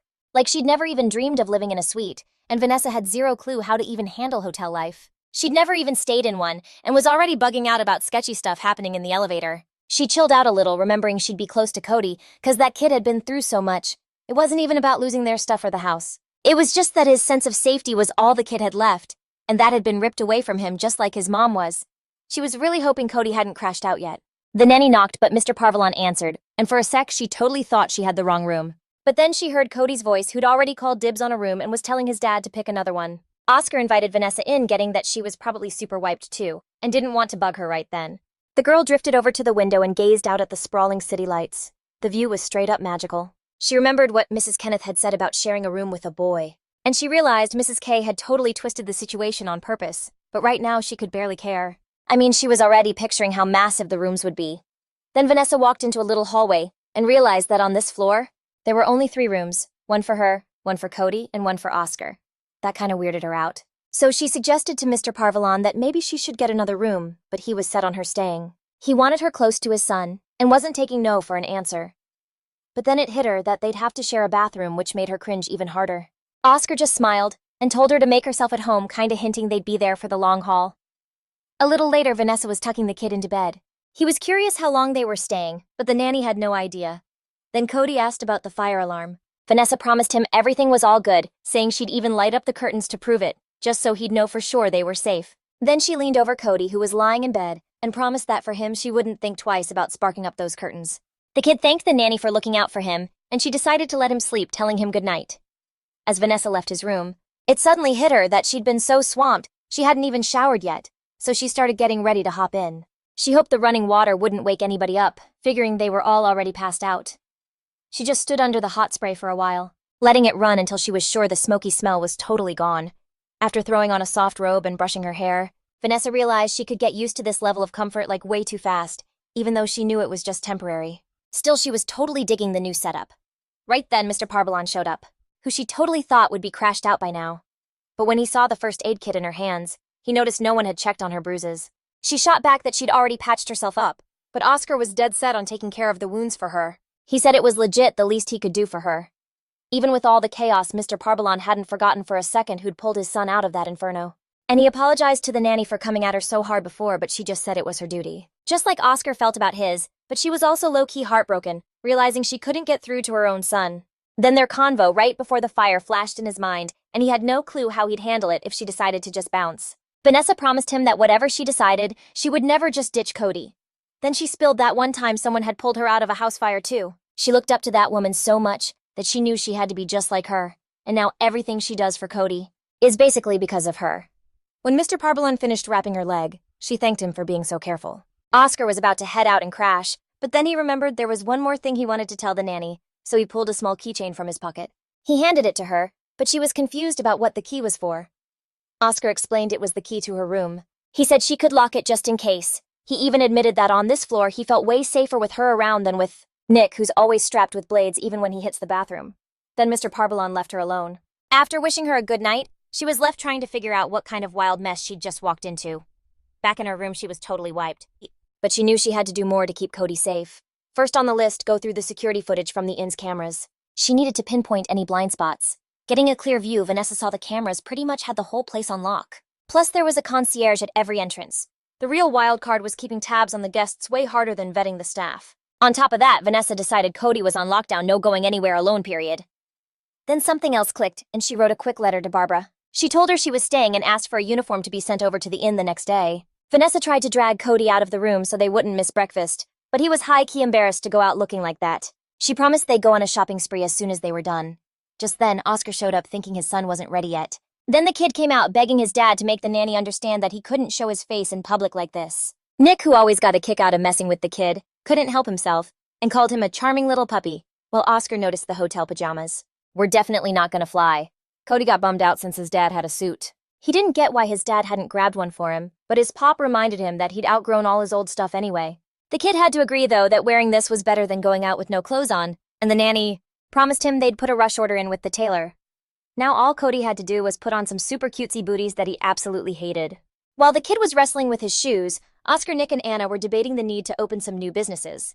Nick, however, suggested they focus on the recent drama, but Mr. Parvalon was confident that Anna would handle it perfectly. Meanwhile, the nanny was chillin' with Cody, promising they could hit up whatever store his heart desired. Like a few hours after they grabbed a bite, they were already back with a ton of bags, and Cody was totally stoked about his haul. The kid immediately hit up his dad, telling him he scored a bunch of new handkerchiefs and some sick suits. Oscar was kinda like, dang, you guys got back fast. But his son totally charmed the sales clerks into thinking he was the real shot caller. Then Vanessa showed up and no cap she confessed that they'd spent like double the planned budget. The kid, feeling all fresh with his new look, demanded to go back to his drawing class. But Mr. Parvaloni totally shut that down, saying it was way too dangerous and told his son to never bring it up again. So the nanny suggested signing him up for a different art class, but he was all about seeing Clark. Oscar was like, who's Clark? And Vanessa explained he was just another kid from the class. Cody also thought his friend really needed someone to steer him right, and he couldn't just let his boy navigate this world solo. The nanny suggested they could just invite the kid over and that she'd hit up the school for his contact info. Then she brought up having another pool day, and Cody was totally hyped on the idea, but then he was like, guess I need some new swim trunks now. Mr. Parvalone asked his son what his friend's parents did, and the kid told him they were dentists. Oscar thought about it for a sec. Then he was cool with his son's friend and his nanny coming over, but he made sure to tell Vanessa to stay sharp. The next day, Cody and his nanny were posted up at the entrance waiting for Clark to roll up. He and his nanny showed up right on time. The boys were so stoked to see each other. Clark's nanny, Allison, admitted that her kid had been missing his friend like crazy, even after all that drama that went down in class. And Clark didn't come empty-handed. He brought Cody a new little rubber ducky as a gift. 'Cause he heard his house got torched. The mob boss's kid thought that was super sweet, especially since the hotel hadn't shown any interest in hooking him up with those ducks for the tub. Vanessa suggested the boys get changed in his room, and then they could hit the penthouse rooftop pool. Pretty soon, Cody was giving his friend the grand tour, and Clark was just bugging out over everything, but he wasn't the only one. His nanny was too, since she'd never been in a penthouse before. Just as Vanessa was about to get settled, she suddenly heard a familiar voice call out to her. She turned around and saw Nick just sunbathing, and she immediately asked what he was even doing there. He told her to take a guess, then added that it was pool day, and there was no way he was going to miss out on that. Nick admitted the boss was working with Anna today, so his, special skills weren't needed. Vanessa noticed that his skills weren't exactly what you'd call subtle, but Nick was not amused. He added that he'd probably just freak everybody out anyway. That's why he let Anna handle the intel gathering. At first, the girl thought he was talking about the fire at the Parvalone house, but Nick wasn't in any rush to answer. He just casually sipped his cold drink.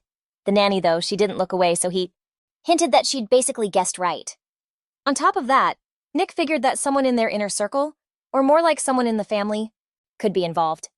But then after a few seconds, the guy added that it could even be someone on the staff. Hearing that the fire starter might be on the staff totally sent the nanny's mind racing again. She started thinking about what happened to her own family. Now Vanessa was more convinced than ever that the same person from the Parvalone crew was behind both incidents, right then.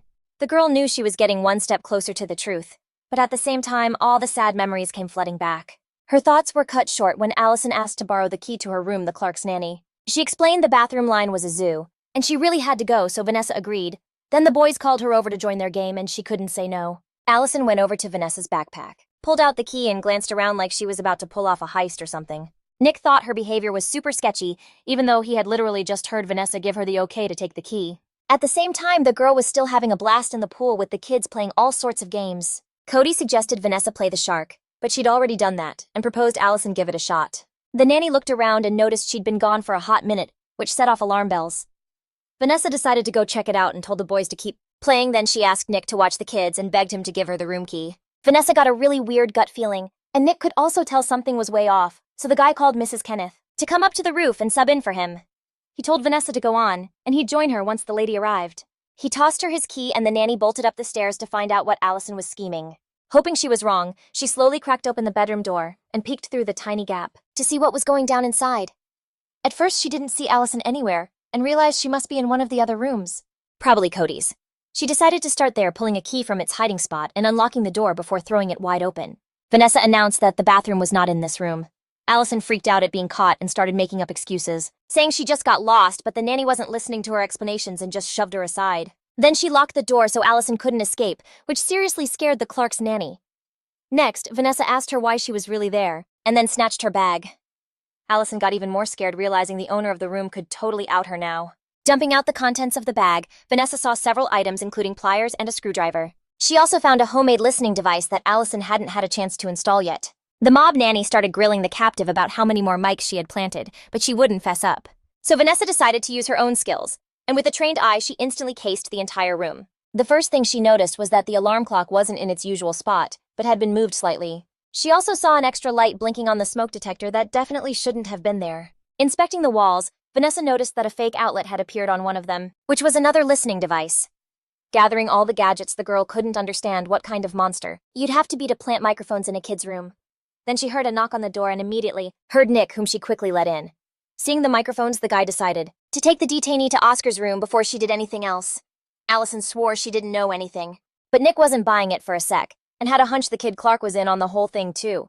The nanny straight up screamed for them to back off, claiming she couldn't let him out of her sight for even a moment. As Nick was hauling her away, Allison kept swearing on everything that stuff wasn't hers, and that she was totally clueless about the whole situation. Vanessa slid back to the pool and offered the boys ice cream, playing it totally cool, not even hinting that something major had just gone down in the room. They were so hyped about the treat that they didn't even ask where Allison had dipped or what Vanessa was up to. Mrs. Kenneth walked up to the nanny and asked if everything was chill, and she just said Nick would handle it all later. Back in the room, Clark asked Cody if he could come hang out again sometime. Cody was totally down with it, and then they ran into Mr. Parvalone, who cracked a smile knowing his son had a good day. Meanwhile, Nick spilled to the nanny that Allison had fessed up to everything, even though she had no clue who they were or why they'd told her to plant the listening devices. When Vanessa asked Nick who gave the order, he found out it was Clark's mom. A second later, Oscar's driver rolled up and told him they had some VIP guests, and Cody's dad knew right away it was his friend's mother. Seeing his mom, Clark was totally confused, but she was there to clean up a mess. Mr. Parvalone recognized the woman instantly. He'd never in a million years have guessed Clark was her kid. Vanessa asked Nick who the lady was. Mrs. Colt, and found out she was the shot caller for the French mob. Oscar couldn't believe his son had passed Clark's parents off as freaking dentists, but Mrs. Colt explained that her husband actually was one. Nick whispered to the nanny that it all made sense now how the mob got a grip on the prescription candy market. Mr. Parvalone, while playing the happy host for Mrs. Colt, still had one burning question he needed answered. And this question was all about her recent moves against the Parvalone family, and he gestured over to Allison, who was smack in the middle of this mess. Oscar wasn't about to ask for an apology, but he made it crystal clear she'd have to pay up in another way. He also let her know that he could deal with Allison however he saw fit if she didn't make things right. The lady shot back that nannies were a dime a dozen, so she didn't see any value in the girl, and he could just keep her all while a terrified Allison was pleading with her eyes. Oscar declared that they weren't at some flea market haggling, and though he admitted Mrs. Colt got busted, he confessed he didn't even catch on, until they smashed her little listening device. Mrs. Colt fired back that the Parvalone family was the one who invited her son over, and she was just playing the hand she was dealt. Then she threatened Oscar, saying this was her turf, and if he ever forgot that, the fire would be the least of his problems. The woman grabbed her son by the hand and straight up dragged him home. He barely had time to say peace out to his friend. Left alone with his kid, Oscar grilled him on what he'd learned, and Cody confessed that he wasn't really feeling Clark's vibe anymore. Mr. Parvalone was glad his son finally got the picture and sent him to get changed for dinner. But the whole Allison situation still needed to be handled. Nick suggested they could take her swimming with the fishes, while Adam was going to double-check the number. Then he turned to Vanessa and totally called her out, saying she was supposed to be protecting Cody, not introducing him to other mob families. The girl was completely speechless, because she had zero clue who the kid's mom really was. Still, she admitted she probably should have run a background check on Clark's family before letting him come over. But right then, Mr. Parvalone cracked a smile and confessed he was just messing with her, which kinda threw her for a loop. He also pointed out that Vanessa was the one who slickly caught Allison in the act, who was clearly no match for his son's nanny. Dead set on her plan, the girl asked if she could go get dinner started, but Oscar had plans to join them. A little while later, a host at the restaurant greeted them and graciously led them to their table. Mr. Parvalone scanned the menu, figuring out what he was in the mood for, and was ready to order in no time. Vanessa and Cody opened their menus too, and the little boy grabbed the same kind the grown-ups were looking at. A waiter came over and offered him a special kids menu, but Cody shot him down, saying he wanted the fish fillet. The waiter explained they only had adult-sized portions, but Cody was dead set on getting that dish.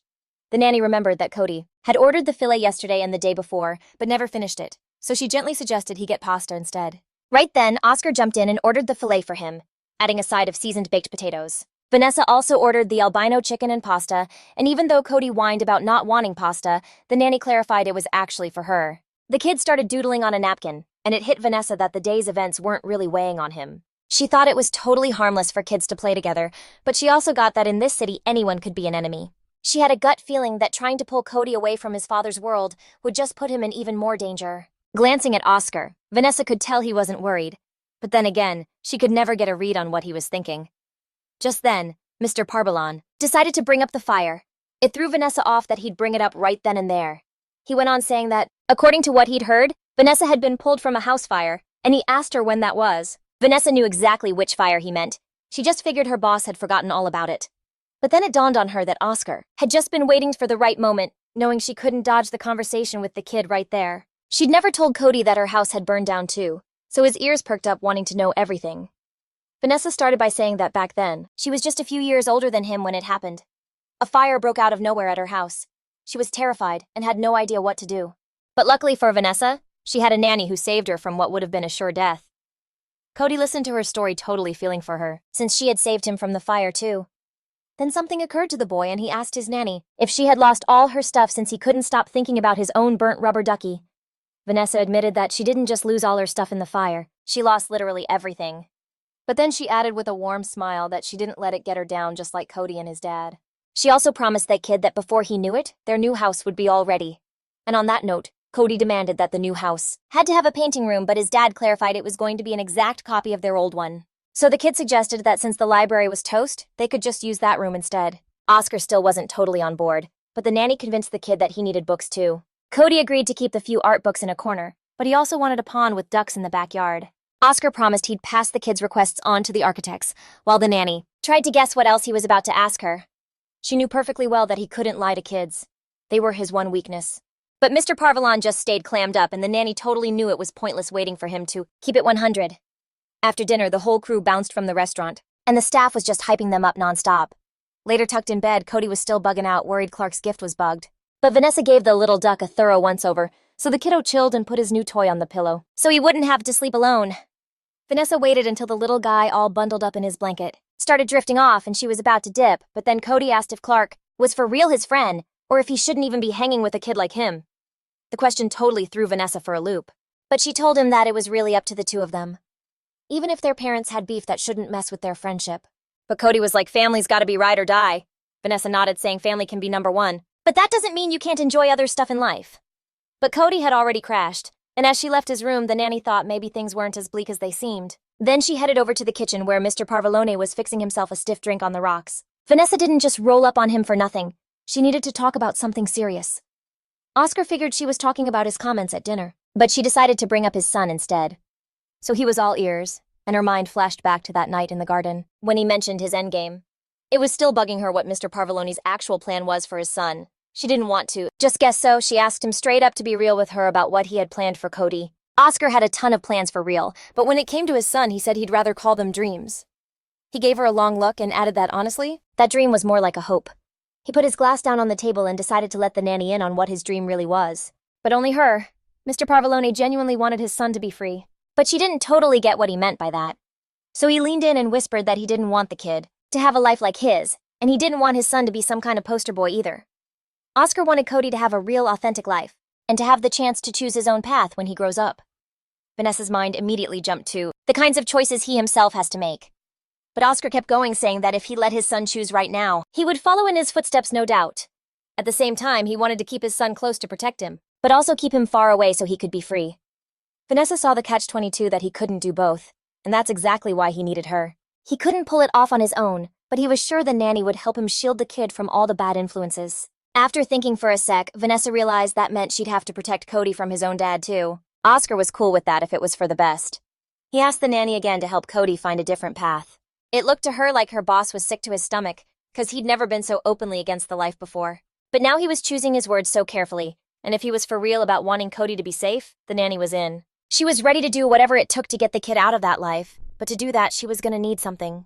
Just as she was thinking about how Mr. Parvalon had been pulling her strings, their whole vibe got cut short by his phone. It was buzzing in Oscar's pocket, and he snatched it up real quick, looking low-key stoked to get the call. And this time it was the actual John Lee on the line who'd gotten a text from Oscar. Then Mr. Parvalon started chopping it up with the guy about some major proposal that was apparently a big deal. Vanessa got the hint that their chat was dead and decided to dip to her room. She even felt kinda dumb. Forever buying into Oscar's whole act. Dude clearly didn't need her to play bodyguard. As she was heading for the door, Mr. Parvalon had called out to her. He wanted to hash something out the next day and threw out a 10 a.m. meetup. Left alone in her room, Vanessa was like, it's a wrap for her boss.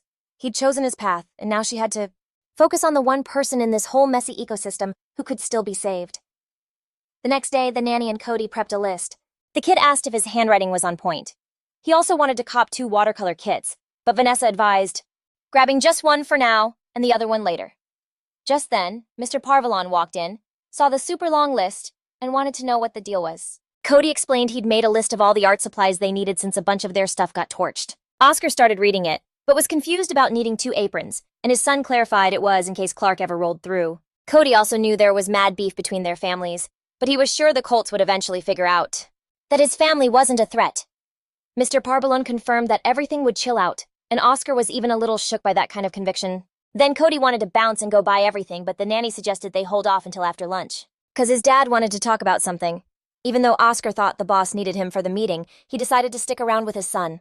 Right then, the kid declared that the grown-ups had to spill all the tea in front of him, because he wasn't going anywhere. Vanessa saw this as the perfect opening to start planting some seeds of distance between the father and son. She kicked off the meeting by asking about the camera's field of view, and what its tilt should be.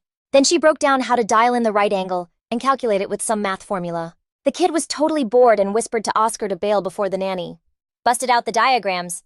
And when it was just Oscar, Vanessa, and Anna left, they kept going, and the boss clocked that the nanny had played it smart to get Cody to dip. After thanking her, the girl asked what Mr. Parvalon wanted to chat with her about. So then Oscar came clean that this wasn't really about video surveillance. Nah, they were going to talk about other aspects. Anna's radar went off immediately, guessing he meant stuff related to their whole operation. Mr. Parvalon then laid out his plan. The whole point was to throw a wrench in Mrs. Colt's game, even though he'd just been warned big time not to. Oscar was not here for being told what to do.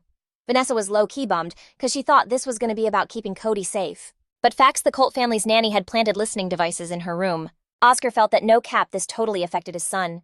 They were poking the bear with Mr. Parvalon, and the fallout was going to be epic. So Anna was like, spill what's the plan for Mrs. Colt, totally picking up on his vibe to get her back, but low-key, not a full-on war. Then he spilled the tea that he'd hit up this dude John Lee who goes by Rabbit, and the guy offered him a seriously sweet deal. Way more bank than what the French crew was offering.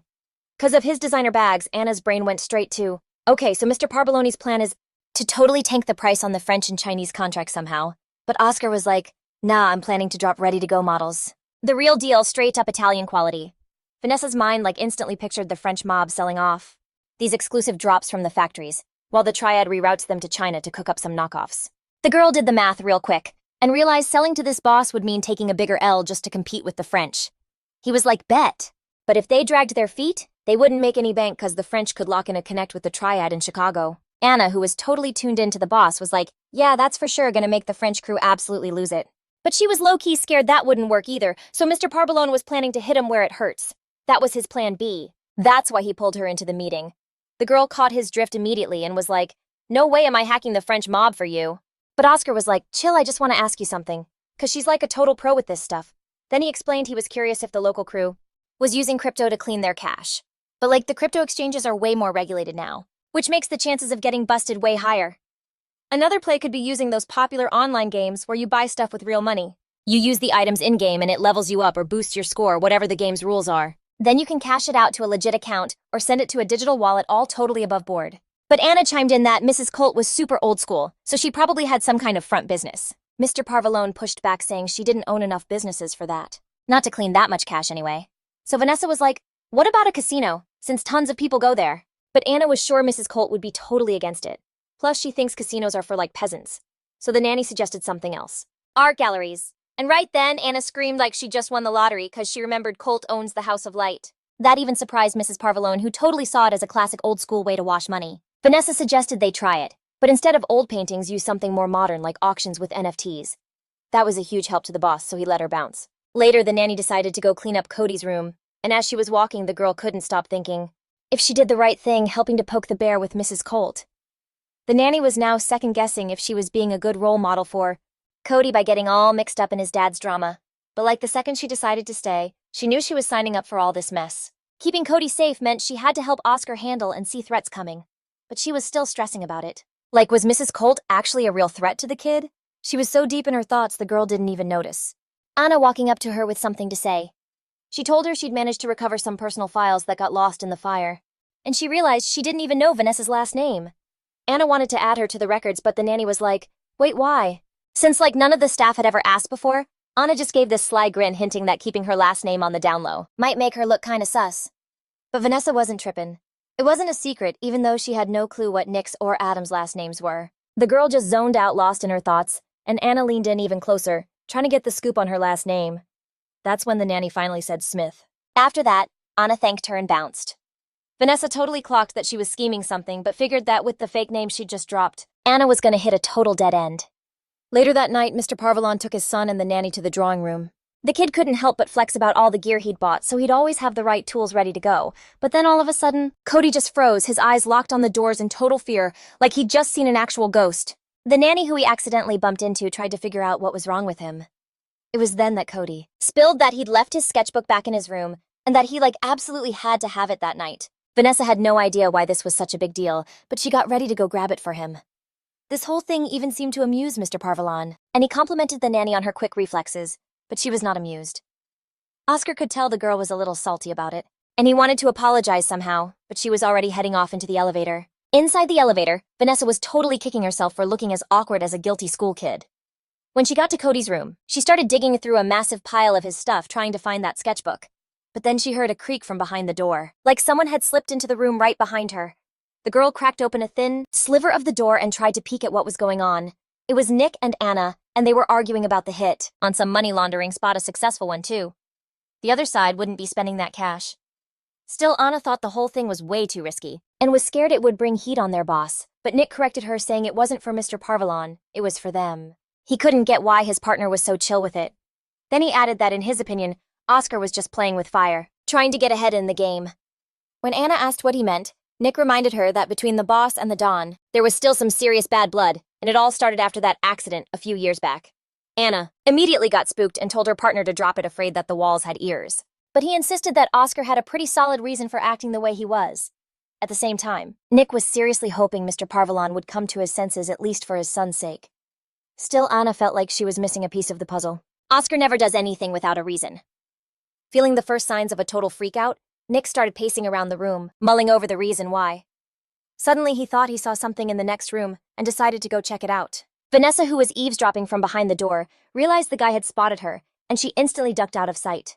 The next second, he threw the door open, and the girl was pretending to be carefully digging through some things, not paying any attention to anything. Then she shot up suddenly and intentionally smacked her head on a shelf sticking out from the wall. Then she acted like Nick had scared the life out of her, looking totally shocked to see him there. He was kinda sus about why the nanny was there, and she was like, "Oh, just looking for Cody's sketchbook in my shopping haul." The girl rushed back to stop the kid from ordering another massive steak he'd just ghost. But Nick stopped her, making her totally tense up, even though he just asked her to keep a closer eye on Cody for the next few weeks. Vanessa was like, why would he even ask that? She was already all over it, taking mad care of the kid. Once she bounced, it hit Nick and Anna that the nanny had been lurking there the entire time, and she probably heard everything. Anna remembered Oscar vibed with that girl, but Nick could tell his partner was not feeling it. She didn't deny it, and was dead set on figuring out who this girl was, where she came from, and what her deal was.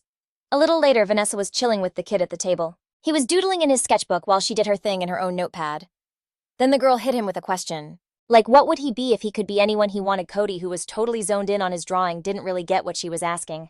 The nanny threw out astronaut as an example, and showed him her sketch of someone in a spacesuit. Cody figured Vanessa drew it and thought the question was just lame. The kid already knows his future. But the nanny told him to just pretend he didn't know, and that he wasn't part of the family business, just some regular kid from the sticks. Cody got curious about what his dad would do, and the girl guessed he'd maybe make chocolate. The kid thought about it for a sec. Then he said he'd be in charge of getting the cocoa beans for his dad. He pictured himself jet-setting around the world, hunting for the best stuff and taking over the farm so they'd only produce for them. And in the end, they'd cap the supply to make the chocolate more exclusive on the market, so they could set their own prices. Then Cody admitted he knew why the nanny was asking him all this, which low-key caught her off guard. With this sad look in his eyes, Cody said again that he didn't need a new mom, but Vanessa was totally lost on how that was even related. 'Cause she was just trying to vibe with the kid for a bit. She also spilled that her own mom used to say similar stuff to her. She thought she needed other hobbies and shouldn't get tangled up in that whole scene. Her mom even told her dad she needed more friends, not just ones from that snake pit. Now that Cody's mom is gone, the nanny had no business bringing that up. But he wondered if she even got it, 'cause before she had hinted that someone from Oscar's crew might be connected to his mom's disappearance, even though Cody was always big on family loyalty, and the nanny thought this might just be his fear talking, and that deep down the kid believed the whole thing was his fault. Vanessa promised the little guy it wasn't on him at all, and that he shouldn't blame himself. Cody didn't think it was that simple, and just went back to his drawing, gripping his pencil super tight. But Vanessa kept pushing that what happened shouldn't mess with his dreams, even though Cody was already getting pissed. He said it again one day, his dad would be the boss, and he'd be his right-hand man making sure the whole family was safe. The kid snatched his sketchbook and told the nanny to stay out of his lane, then went back to his room by himself. Vanessa put two and two together. Cody's mom was also against him growing up like that, but then she just vanished. Which was probably the real reason Oscar asked the nanny to do all this in the first place. Meanwhile, Mr. Parbalone was holed up in his room banging away at his laptop. Just then, Anna stormed in, looking super ticked off, and slammed two folders down on his desk, demanding to know what he knew. Like what he really knew about that woman working as the nanny. He just calmly said everything was in the folders, but she found nothing useful that cleared anything up. Anna brought up again how someone on their team could be involved in the fire, basically pointing the finger at the nanny, but Oscar was positive it wasn't her. He claimed he'd seen her right before the fire started to spread. But Anna pointed out they'd had a huge fight, and then he left her upstairs exactly where the fire broke out. And then that same woman miraculously becomes the hero who saves his son, earning his complete and total trust. Anna was also convinced Vanessa was a plant, a totally fake nanny, because it was super sketchy how fast Oscar hired her. Mr. Parbalone was starting to lose his cool and told Anna to just knock it off. He told her to chill out and take a seat, then started explaining that's not how it went down at all, and that he'd picked the nanny for his son himself. In fact, he'd scouted her long before she even sent her application to that ritzy nanny academy. He said that after the course, the academy showcases its top students and their diplomas, highlighting everything they totally aced. To be absolutely sure, Mr. Parbalone even ran her info through the database, but Anna still wasn't buying it. Because Vanessa's a total ghost from the time she was orphaned until she graduated. The girl doesn't even have a passport. Or a driver's license, she's not on any socials, and they couldn't find any next of kin. But Oscar knew all that. In fact, that was the exact reason he picked her. The boss then explained that Vanessa has no one left. No family who'd start asking questions if she just vanished. It clicked for Anna instantly that Mr. Parbalone was hinting that Vanessa might end up dead, but he corrected her, clarifying he meant if she went missing, not if she got taken out. Anna saw it for what it was, a cold-blooded calculation, since life in their family was definitely no walk in the park. Oscar added that he specifically chose a nanny candidate who'd already seen the rough side of life, but the main thing was finding someone who would get what his son had been through. Anna, however, advised him to be careful with his trust, because she still believed Vanessa was going to show her true colors eventually. Anna had zero doubts about it. She was sure the nanny working for them was a total plant. Mr. Parbalone just gave her a cynical look. After all, he didn't expect anything less from her. Anna got the hint that the conversation was over. She made a quick exit, still totally steamed, where Nick was already waiting for her right outside the door. He was dying to know how the meeting went, and couldn't resist messing with his partner a little. But she wasn't backing down, and was ready to keep digging. Once they were in the elevator, Anna told Nick that something felt off with Vanessa's story. She just didn't know what yet, so Nick suggested they hit up Simon the sorcerer, but she wanted nothing to do with the guy. She thought he was a total weirdo, but Nick promised that despite his crazy outfits, he was the only one who could dig up some real dirt on the nanny. Then he figured Anna just didn't want to loop in HQ in case her hunch was a total bust and it all blew up in her face. He was also low-key, stressing that after sicking a cyber detective on Vanessa, it'd turn out the nanny was totally clean. Then Nick circled back, asking if his partner was for real about her sus vibes on that girl, but she was already punching in the number. The second Anna put the phone to her ear, she instantly clocked that they weren't alone in the hallway anymore. Right on cue, Vanessa came back with Cody, who was all heated and just stormed off to his room. A bit later, Mr. Parbalone and Adam dipped out to get their wild plan in motion. Oscar told the driver to just play the part of a tourist, and on the way, Adam decided to cop a Panama hat and some shade styling and profiling in front of the boss. He thought the disguise was straight fire for a mission like this. Then Mr. Parbalone dropped the code saying the chameleon is on the loose and the driver needs to be ready. After that, a Chinese guy with glasses and a flowy kimono came out and gave them a cheerful greeting in Trinity sense. He said they were offering a special cleansing and healing program today, but then he caught on that the client was there for an online order. He took Oscar to a special room. The Chinese guy asked him to remember what he ordered, and Oscar said it was a locally made candle. He was sure they had what the client needed, but let him know it might cost a pretty penny. But Mr. Parbalone promised he could make it rain if he had to. Another girl came up to the counter, asking if the candle she heard about was paraffin. The guy promised her it was eco-friendly vegan soy wax. The girl was bugging out after reading that all candles have lead, and since she had a major allergy, the Chinese guy offered her a diffuser instead. When the girl bounced, the guy realized they weren't there by accident and was down to hand over the old lady, but he still answered to his crew in Boston. He explained that all his candles flow through their port, and he couldn't risk burning bridges with clients like that. Oscar got that without a solid reason. The Chinese crew wouldn't break the contract, so he hinted that shipments might hit some snags soon, and grabbed a little bag from the counter. He added that if reasons to worry popped up, no one would throw shade on them for finding extra supply lines. Oscar ripped the bag and added that these days the markets are all tangled up and one tiny glitch can make things super awkward. Mr. Parbalone tore the bag wide open and dumped its contents right in front of the Chinese guy. He immediately agreed that they don't want any static, but they also want to see which way the wind is blowing. and Oscar told him to look a little closer. Then he turned to leave, but before he dipped, he commented that his parsley had probably wilted by now too, even though the Chinese guy swore it was valuable time. Out on the street, a driver was waiting and right away wanted to know the sitch, and he heard it went down perfectly. Then they headed back, and Adam suggested celebrating the win with some ice cream, while his boss recommended the pistachio. The driver followed the order in a flash, since he thought cruising with the boss was the absolute best. Meanwhile, Uncle Johnny hit up Oscar, and the nephew filled him in that the Chinese crew had promised to think over the offer. Besides, Mr. Parvalone was dead set on his next move, since Madame Colt had played him, and she needed to be dealt with. Johnny advised him not to make more ops over this, and not to get enemies twisted with everyday problems. At that moment back at the apartment, Cody was drawing again, while the nanny decided to hop on the computer, scrolling through the surveillance footage. But for some reason, she had a bad feeling. Still, her training in behavioral patterns would help her spot any anomalies in time. Right then, it clicked for Cody that he'd be stuck drawing in Vanessa's room the next day. The kid shot the nanny a wicked look and suggested they swap rooms, but she was totally zoning him out. Her eyes were glued to the screen, 'cause she'd spotted Mrs. Kenneth on the footage the sweet old lady was pretending to just be strolling by the garages. But it was super obvious it was no accident. Vanessa watched Mr. Parvalone roll up, and the old lady immediately started dialing someone. And then there was Cody right in her face suggesting she turn her room into some kind of art studio, while she crashed on the couch. As a comeback, the nanny suggested he move into a room with 0 windows, claiming it would be like way safer. Then Cody asked what she was doing that was supposedly more important than him, and she was like she was just writing in her diary. Low-key, she hit a button to swap the camera feed for the blog. She started typing up an example of a diary entry starting with how Cody was painting the sky with watercolors, but he jumped in to correct her saying they were acrylics. She wasn't buying it though, 'cause she suspected he was pulling a fast one since the colors looked kinda washed out, and the kid was also embarrassed about painting, especially with watercolors. That just ticked Cody off even more, who already thought the nanny was totally unbearable with all her made-up stories. Then he stormed off to his room while Vanessa got back to work on her laptop. After a little digging, she found out that Mrs. Kenneth's phone was live. Then she connected the dots with Oscar's schedule when he left, and came back and figured out that for the past few days, Mrs. Kenneth was calling someone at the exact same time. She knew the old lady wasn't making random calls and started getting sus, but she also really wanted to know who Mrs. Kenneth had been calling. Right then, Oscar walked into the lobby, and Vanessa immediately asked him for a minute, because she had something major to tell him. It was kinda hard to bring up, but she announced that one of the employees was snitching on him from a number out of Albuquerque. Mr. Parvalone guessed right away that she was talking about Mrs. Kenneth. Vanessa was shocked he already knew, but Oscar explained that she reports to his uncle. The girl wanted to ask more, but Mr. Parvalone totally read her mind, and knew she was wondering why the Don hadn't 86'd the woman. He said the big boss feels better having his eyes and ears close to Oscar. Besides, Kenneth is a good housekeeper and makes killer coffee. The boss told her not to sweat it, but he was also super grateful she gave him the heads up.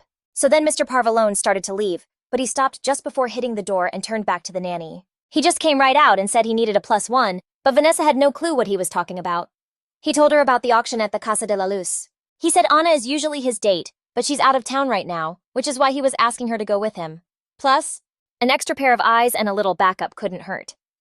He also mentioned that Nick and Adam would watch Cody and that they were long overdue for a guy's night anyway. Then Mr. Parvalone got like super close to her and confessed that he needed her asterisk. That basically made her legs turn to jelly. Without a second thought, Vanessa said yes, and Oscar told her to be ready by 8. On his way out, he promised he'd handle the dress himself, leaving the girl standing there in the middle of the lobby totally blushing. Vanessa was already getting ready for the auction hosted by the mob, which, let's be real, was anything but normal. She knew a super random crowd would be there, each person with their own weird vibe, but the nanny saw it as a legit opportunity to get the tea on who was secretly running Chicago and to keep Cody safe. Keeping him safe was one thing, but seeing a threat in every single person around was a whole different story, so Vanessa decided to go all out. She was rocking not just a gorgeous dress, but also some eye-popping makeup, and they even had a pretty pricey necklace laid out for her. But she thought it was way too bulky and extra, so she wore her own emerald pendant instead. It framed her face perfectly, and she returned the other necklace since she had no plans to wear it anyway. When she got to Oscar's room, she called out for him but got no answer, so she decided to just walk in. Not seeing the boss anywhere, Vanessa figured he must be in the shower, and decided to just leave the jewelry box behind. Scanning the room, she started looking for a better spot to put the thing down. Then the nanny spotted a metal chest in the wall closet that definitely didn't belong to the hotel, something she could tell just by eyeing it. The girl could tell it was new, and probably hid something Oscar was keeping from her. Vanessa also remembered that little suitcase Anna took after the mansion fire. After giving the chest a closer look, the girl decided to try and crack the code, but wasn't having any luck so far. But then a second later, she heard the boss's voice right behind her and immediately started trying to cook up an excuse. Oscar was curious about what the nanny was doing in his room, and she was ready to just confess. Right away, Vanessa explained that she didn't need the necklace. which is why she wanted to put it in the safe. The boss took the little box from her, noting that she looked stunning, but she just wanted to make a good impression. Mr. Parvalone didn't doubt her for a second. After all, there was a reason he'd asked her to be his date. Then he put it on the shelf, explaining that it wasn't valuable enough to need locking up in the safe. Afterwards, the girl apologized for bothering him and decided to give the boss some time to get changed. Once he was alone, Mr. Parvalone wondered for a moment if his nanny had been trying to get into the safe. Meanwhile, Vanessa decided to peek into Cody's room to see how he was, and she immediately noticed the total chaos from the guys' little hangout. The three of them were crashed on the sofa deep into a video game, exactly how the nanny had pictured them. A short while later, Oscar appeared in the room and asked his little guy to mind Adam and Nico right as they were about to head out. Cody suddenly stopped them. They paused, ready to listen closely to whatever the kid had to say. But he just looked at them with a super serious face and told them not to stay out too late. The nanny was thrilled that Cody wasn't hiding how he felt, and she promised she would bring his dad back safe and sound. On the way, Oscar gave Vanessa a quick rundown, telling her to just try and follow his lead since their main goal was just to get on Mrs. Colt's nerves a little. He warned her that no matter what went down, she had to stick close and not make any moves on her own. She was down with that, but then added that she was the one watching his back, so it was all good for now. Meanwhile, Anna pulled up to the compound in Albuquerque because she had some urgent business to handle, and that's where she ran into Simon, who needed to dig up as much dirt as possible on the nanny Vanessa, but the kid came back with nothing useful. Her digital footprint was basically non-existent. He found Zip even though he can usually sniff out clues if someone tries to scrub their trail. Plus, the facial recognition software came up with 0 hits. It was super sus, like she'd totally jacked a new identity. Also, that article about her accountant parents dying in a fire. It was penned by a journalist who was basically a ghost. Anna started to suspect the nanny's parents hadn't kicked the bucket at all, and she found out someone had completely wiped all the data from her past. Simon just assumed she did it herself, especially if she was the one trying to hack their servers. Then he spilled the tea to Anna that the boss was getting weird vibes from Oscar's plans. That's why he sicked him on the case to investigate everything. Simon was also shook that Anna knew nothing about the hack, but legit she was only hyper-focused on Vanessa. Meanwhile, over at the House of Light, the guests were starting to roll in, and everything was set for the big event. Oscar asked if Vanessa was digging the place, and she admitted the building itself was pretty enchanting. The paintings seemed way too symmetrical to her, while for Oscar they just made him think about math. Then she found out one of those paintings was worth a wild 3 million euros, and no one in their right mind would ever buy them. That's also when she realized that everyone there was a hardcore criminal just fronting like they knew anything about art. She peeped a couple of people who walked up to a painting and watched them act all impressed in this super lame and forced way. Some of them looked so cringe that Vanessa started to doubt they were all actual criminals, like seasoned pros. She thought the whole scene was a parody of the Bougie elite society, where all the major deals usually go down. She quickly spotted Grandma Ivanova's MAFIA organization in the crowd. A little further ahead, she saw the triad had also rolled up to the event, and you couldn't miss Mrs. Colt's grand entrance. She was obviously trying to flex with her most extra outfit. While Oscar and the nanny were scoping out the guests, a familiar voice suddenly hit them from behind. They whipped around and saw Kyle, who acted like this whole meeting was a total fluke. But Mr. Parvalone knew his nephew's game and wasn't buying that this coincidence was really all that unexpected. Then he got curious about why Kyle was even there. Kyle didn't bother hiding it, saying he'd come for the same reason as Oscar. Oscar, though, was totally skeptical and just assumed Uncle Johnny had sent him to be a snitch. But Kyle swore that wasn't the play and confessed to Oscar that his big plans weren't really on the down low like he thought they were. But for real, his secrets weren't as on the down low as he thought.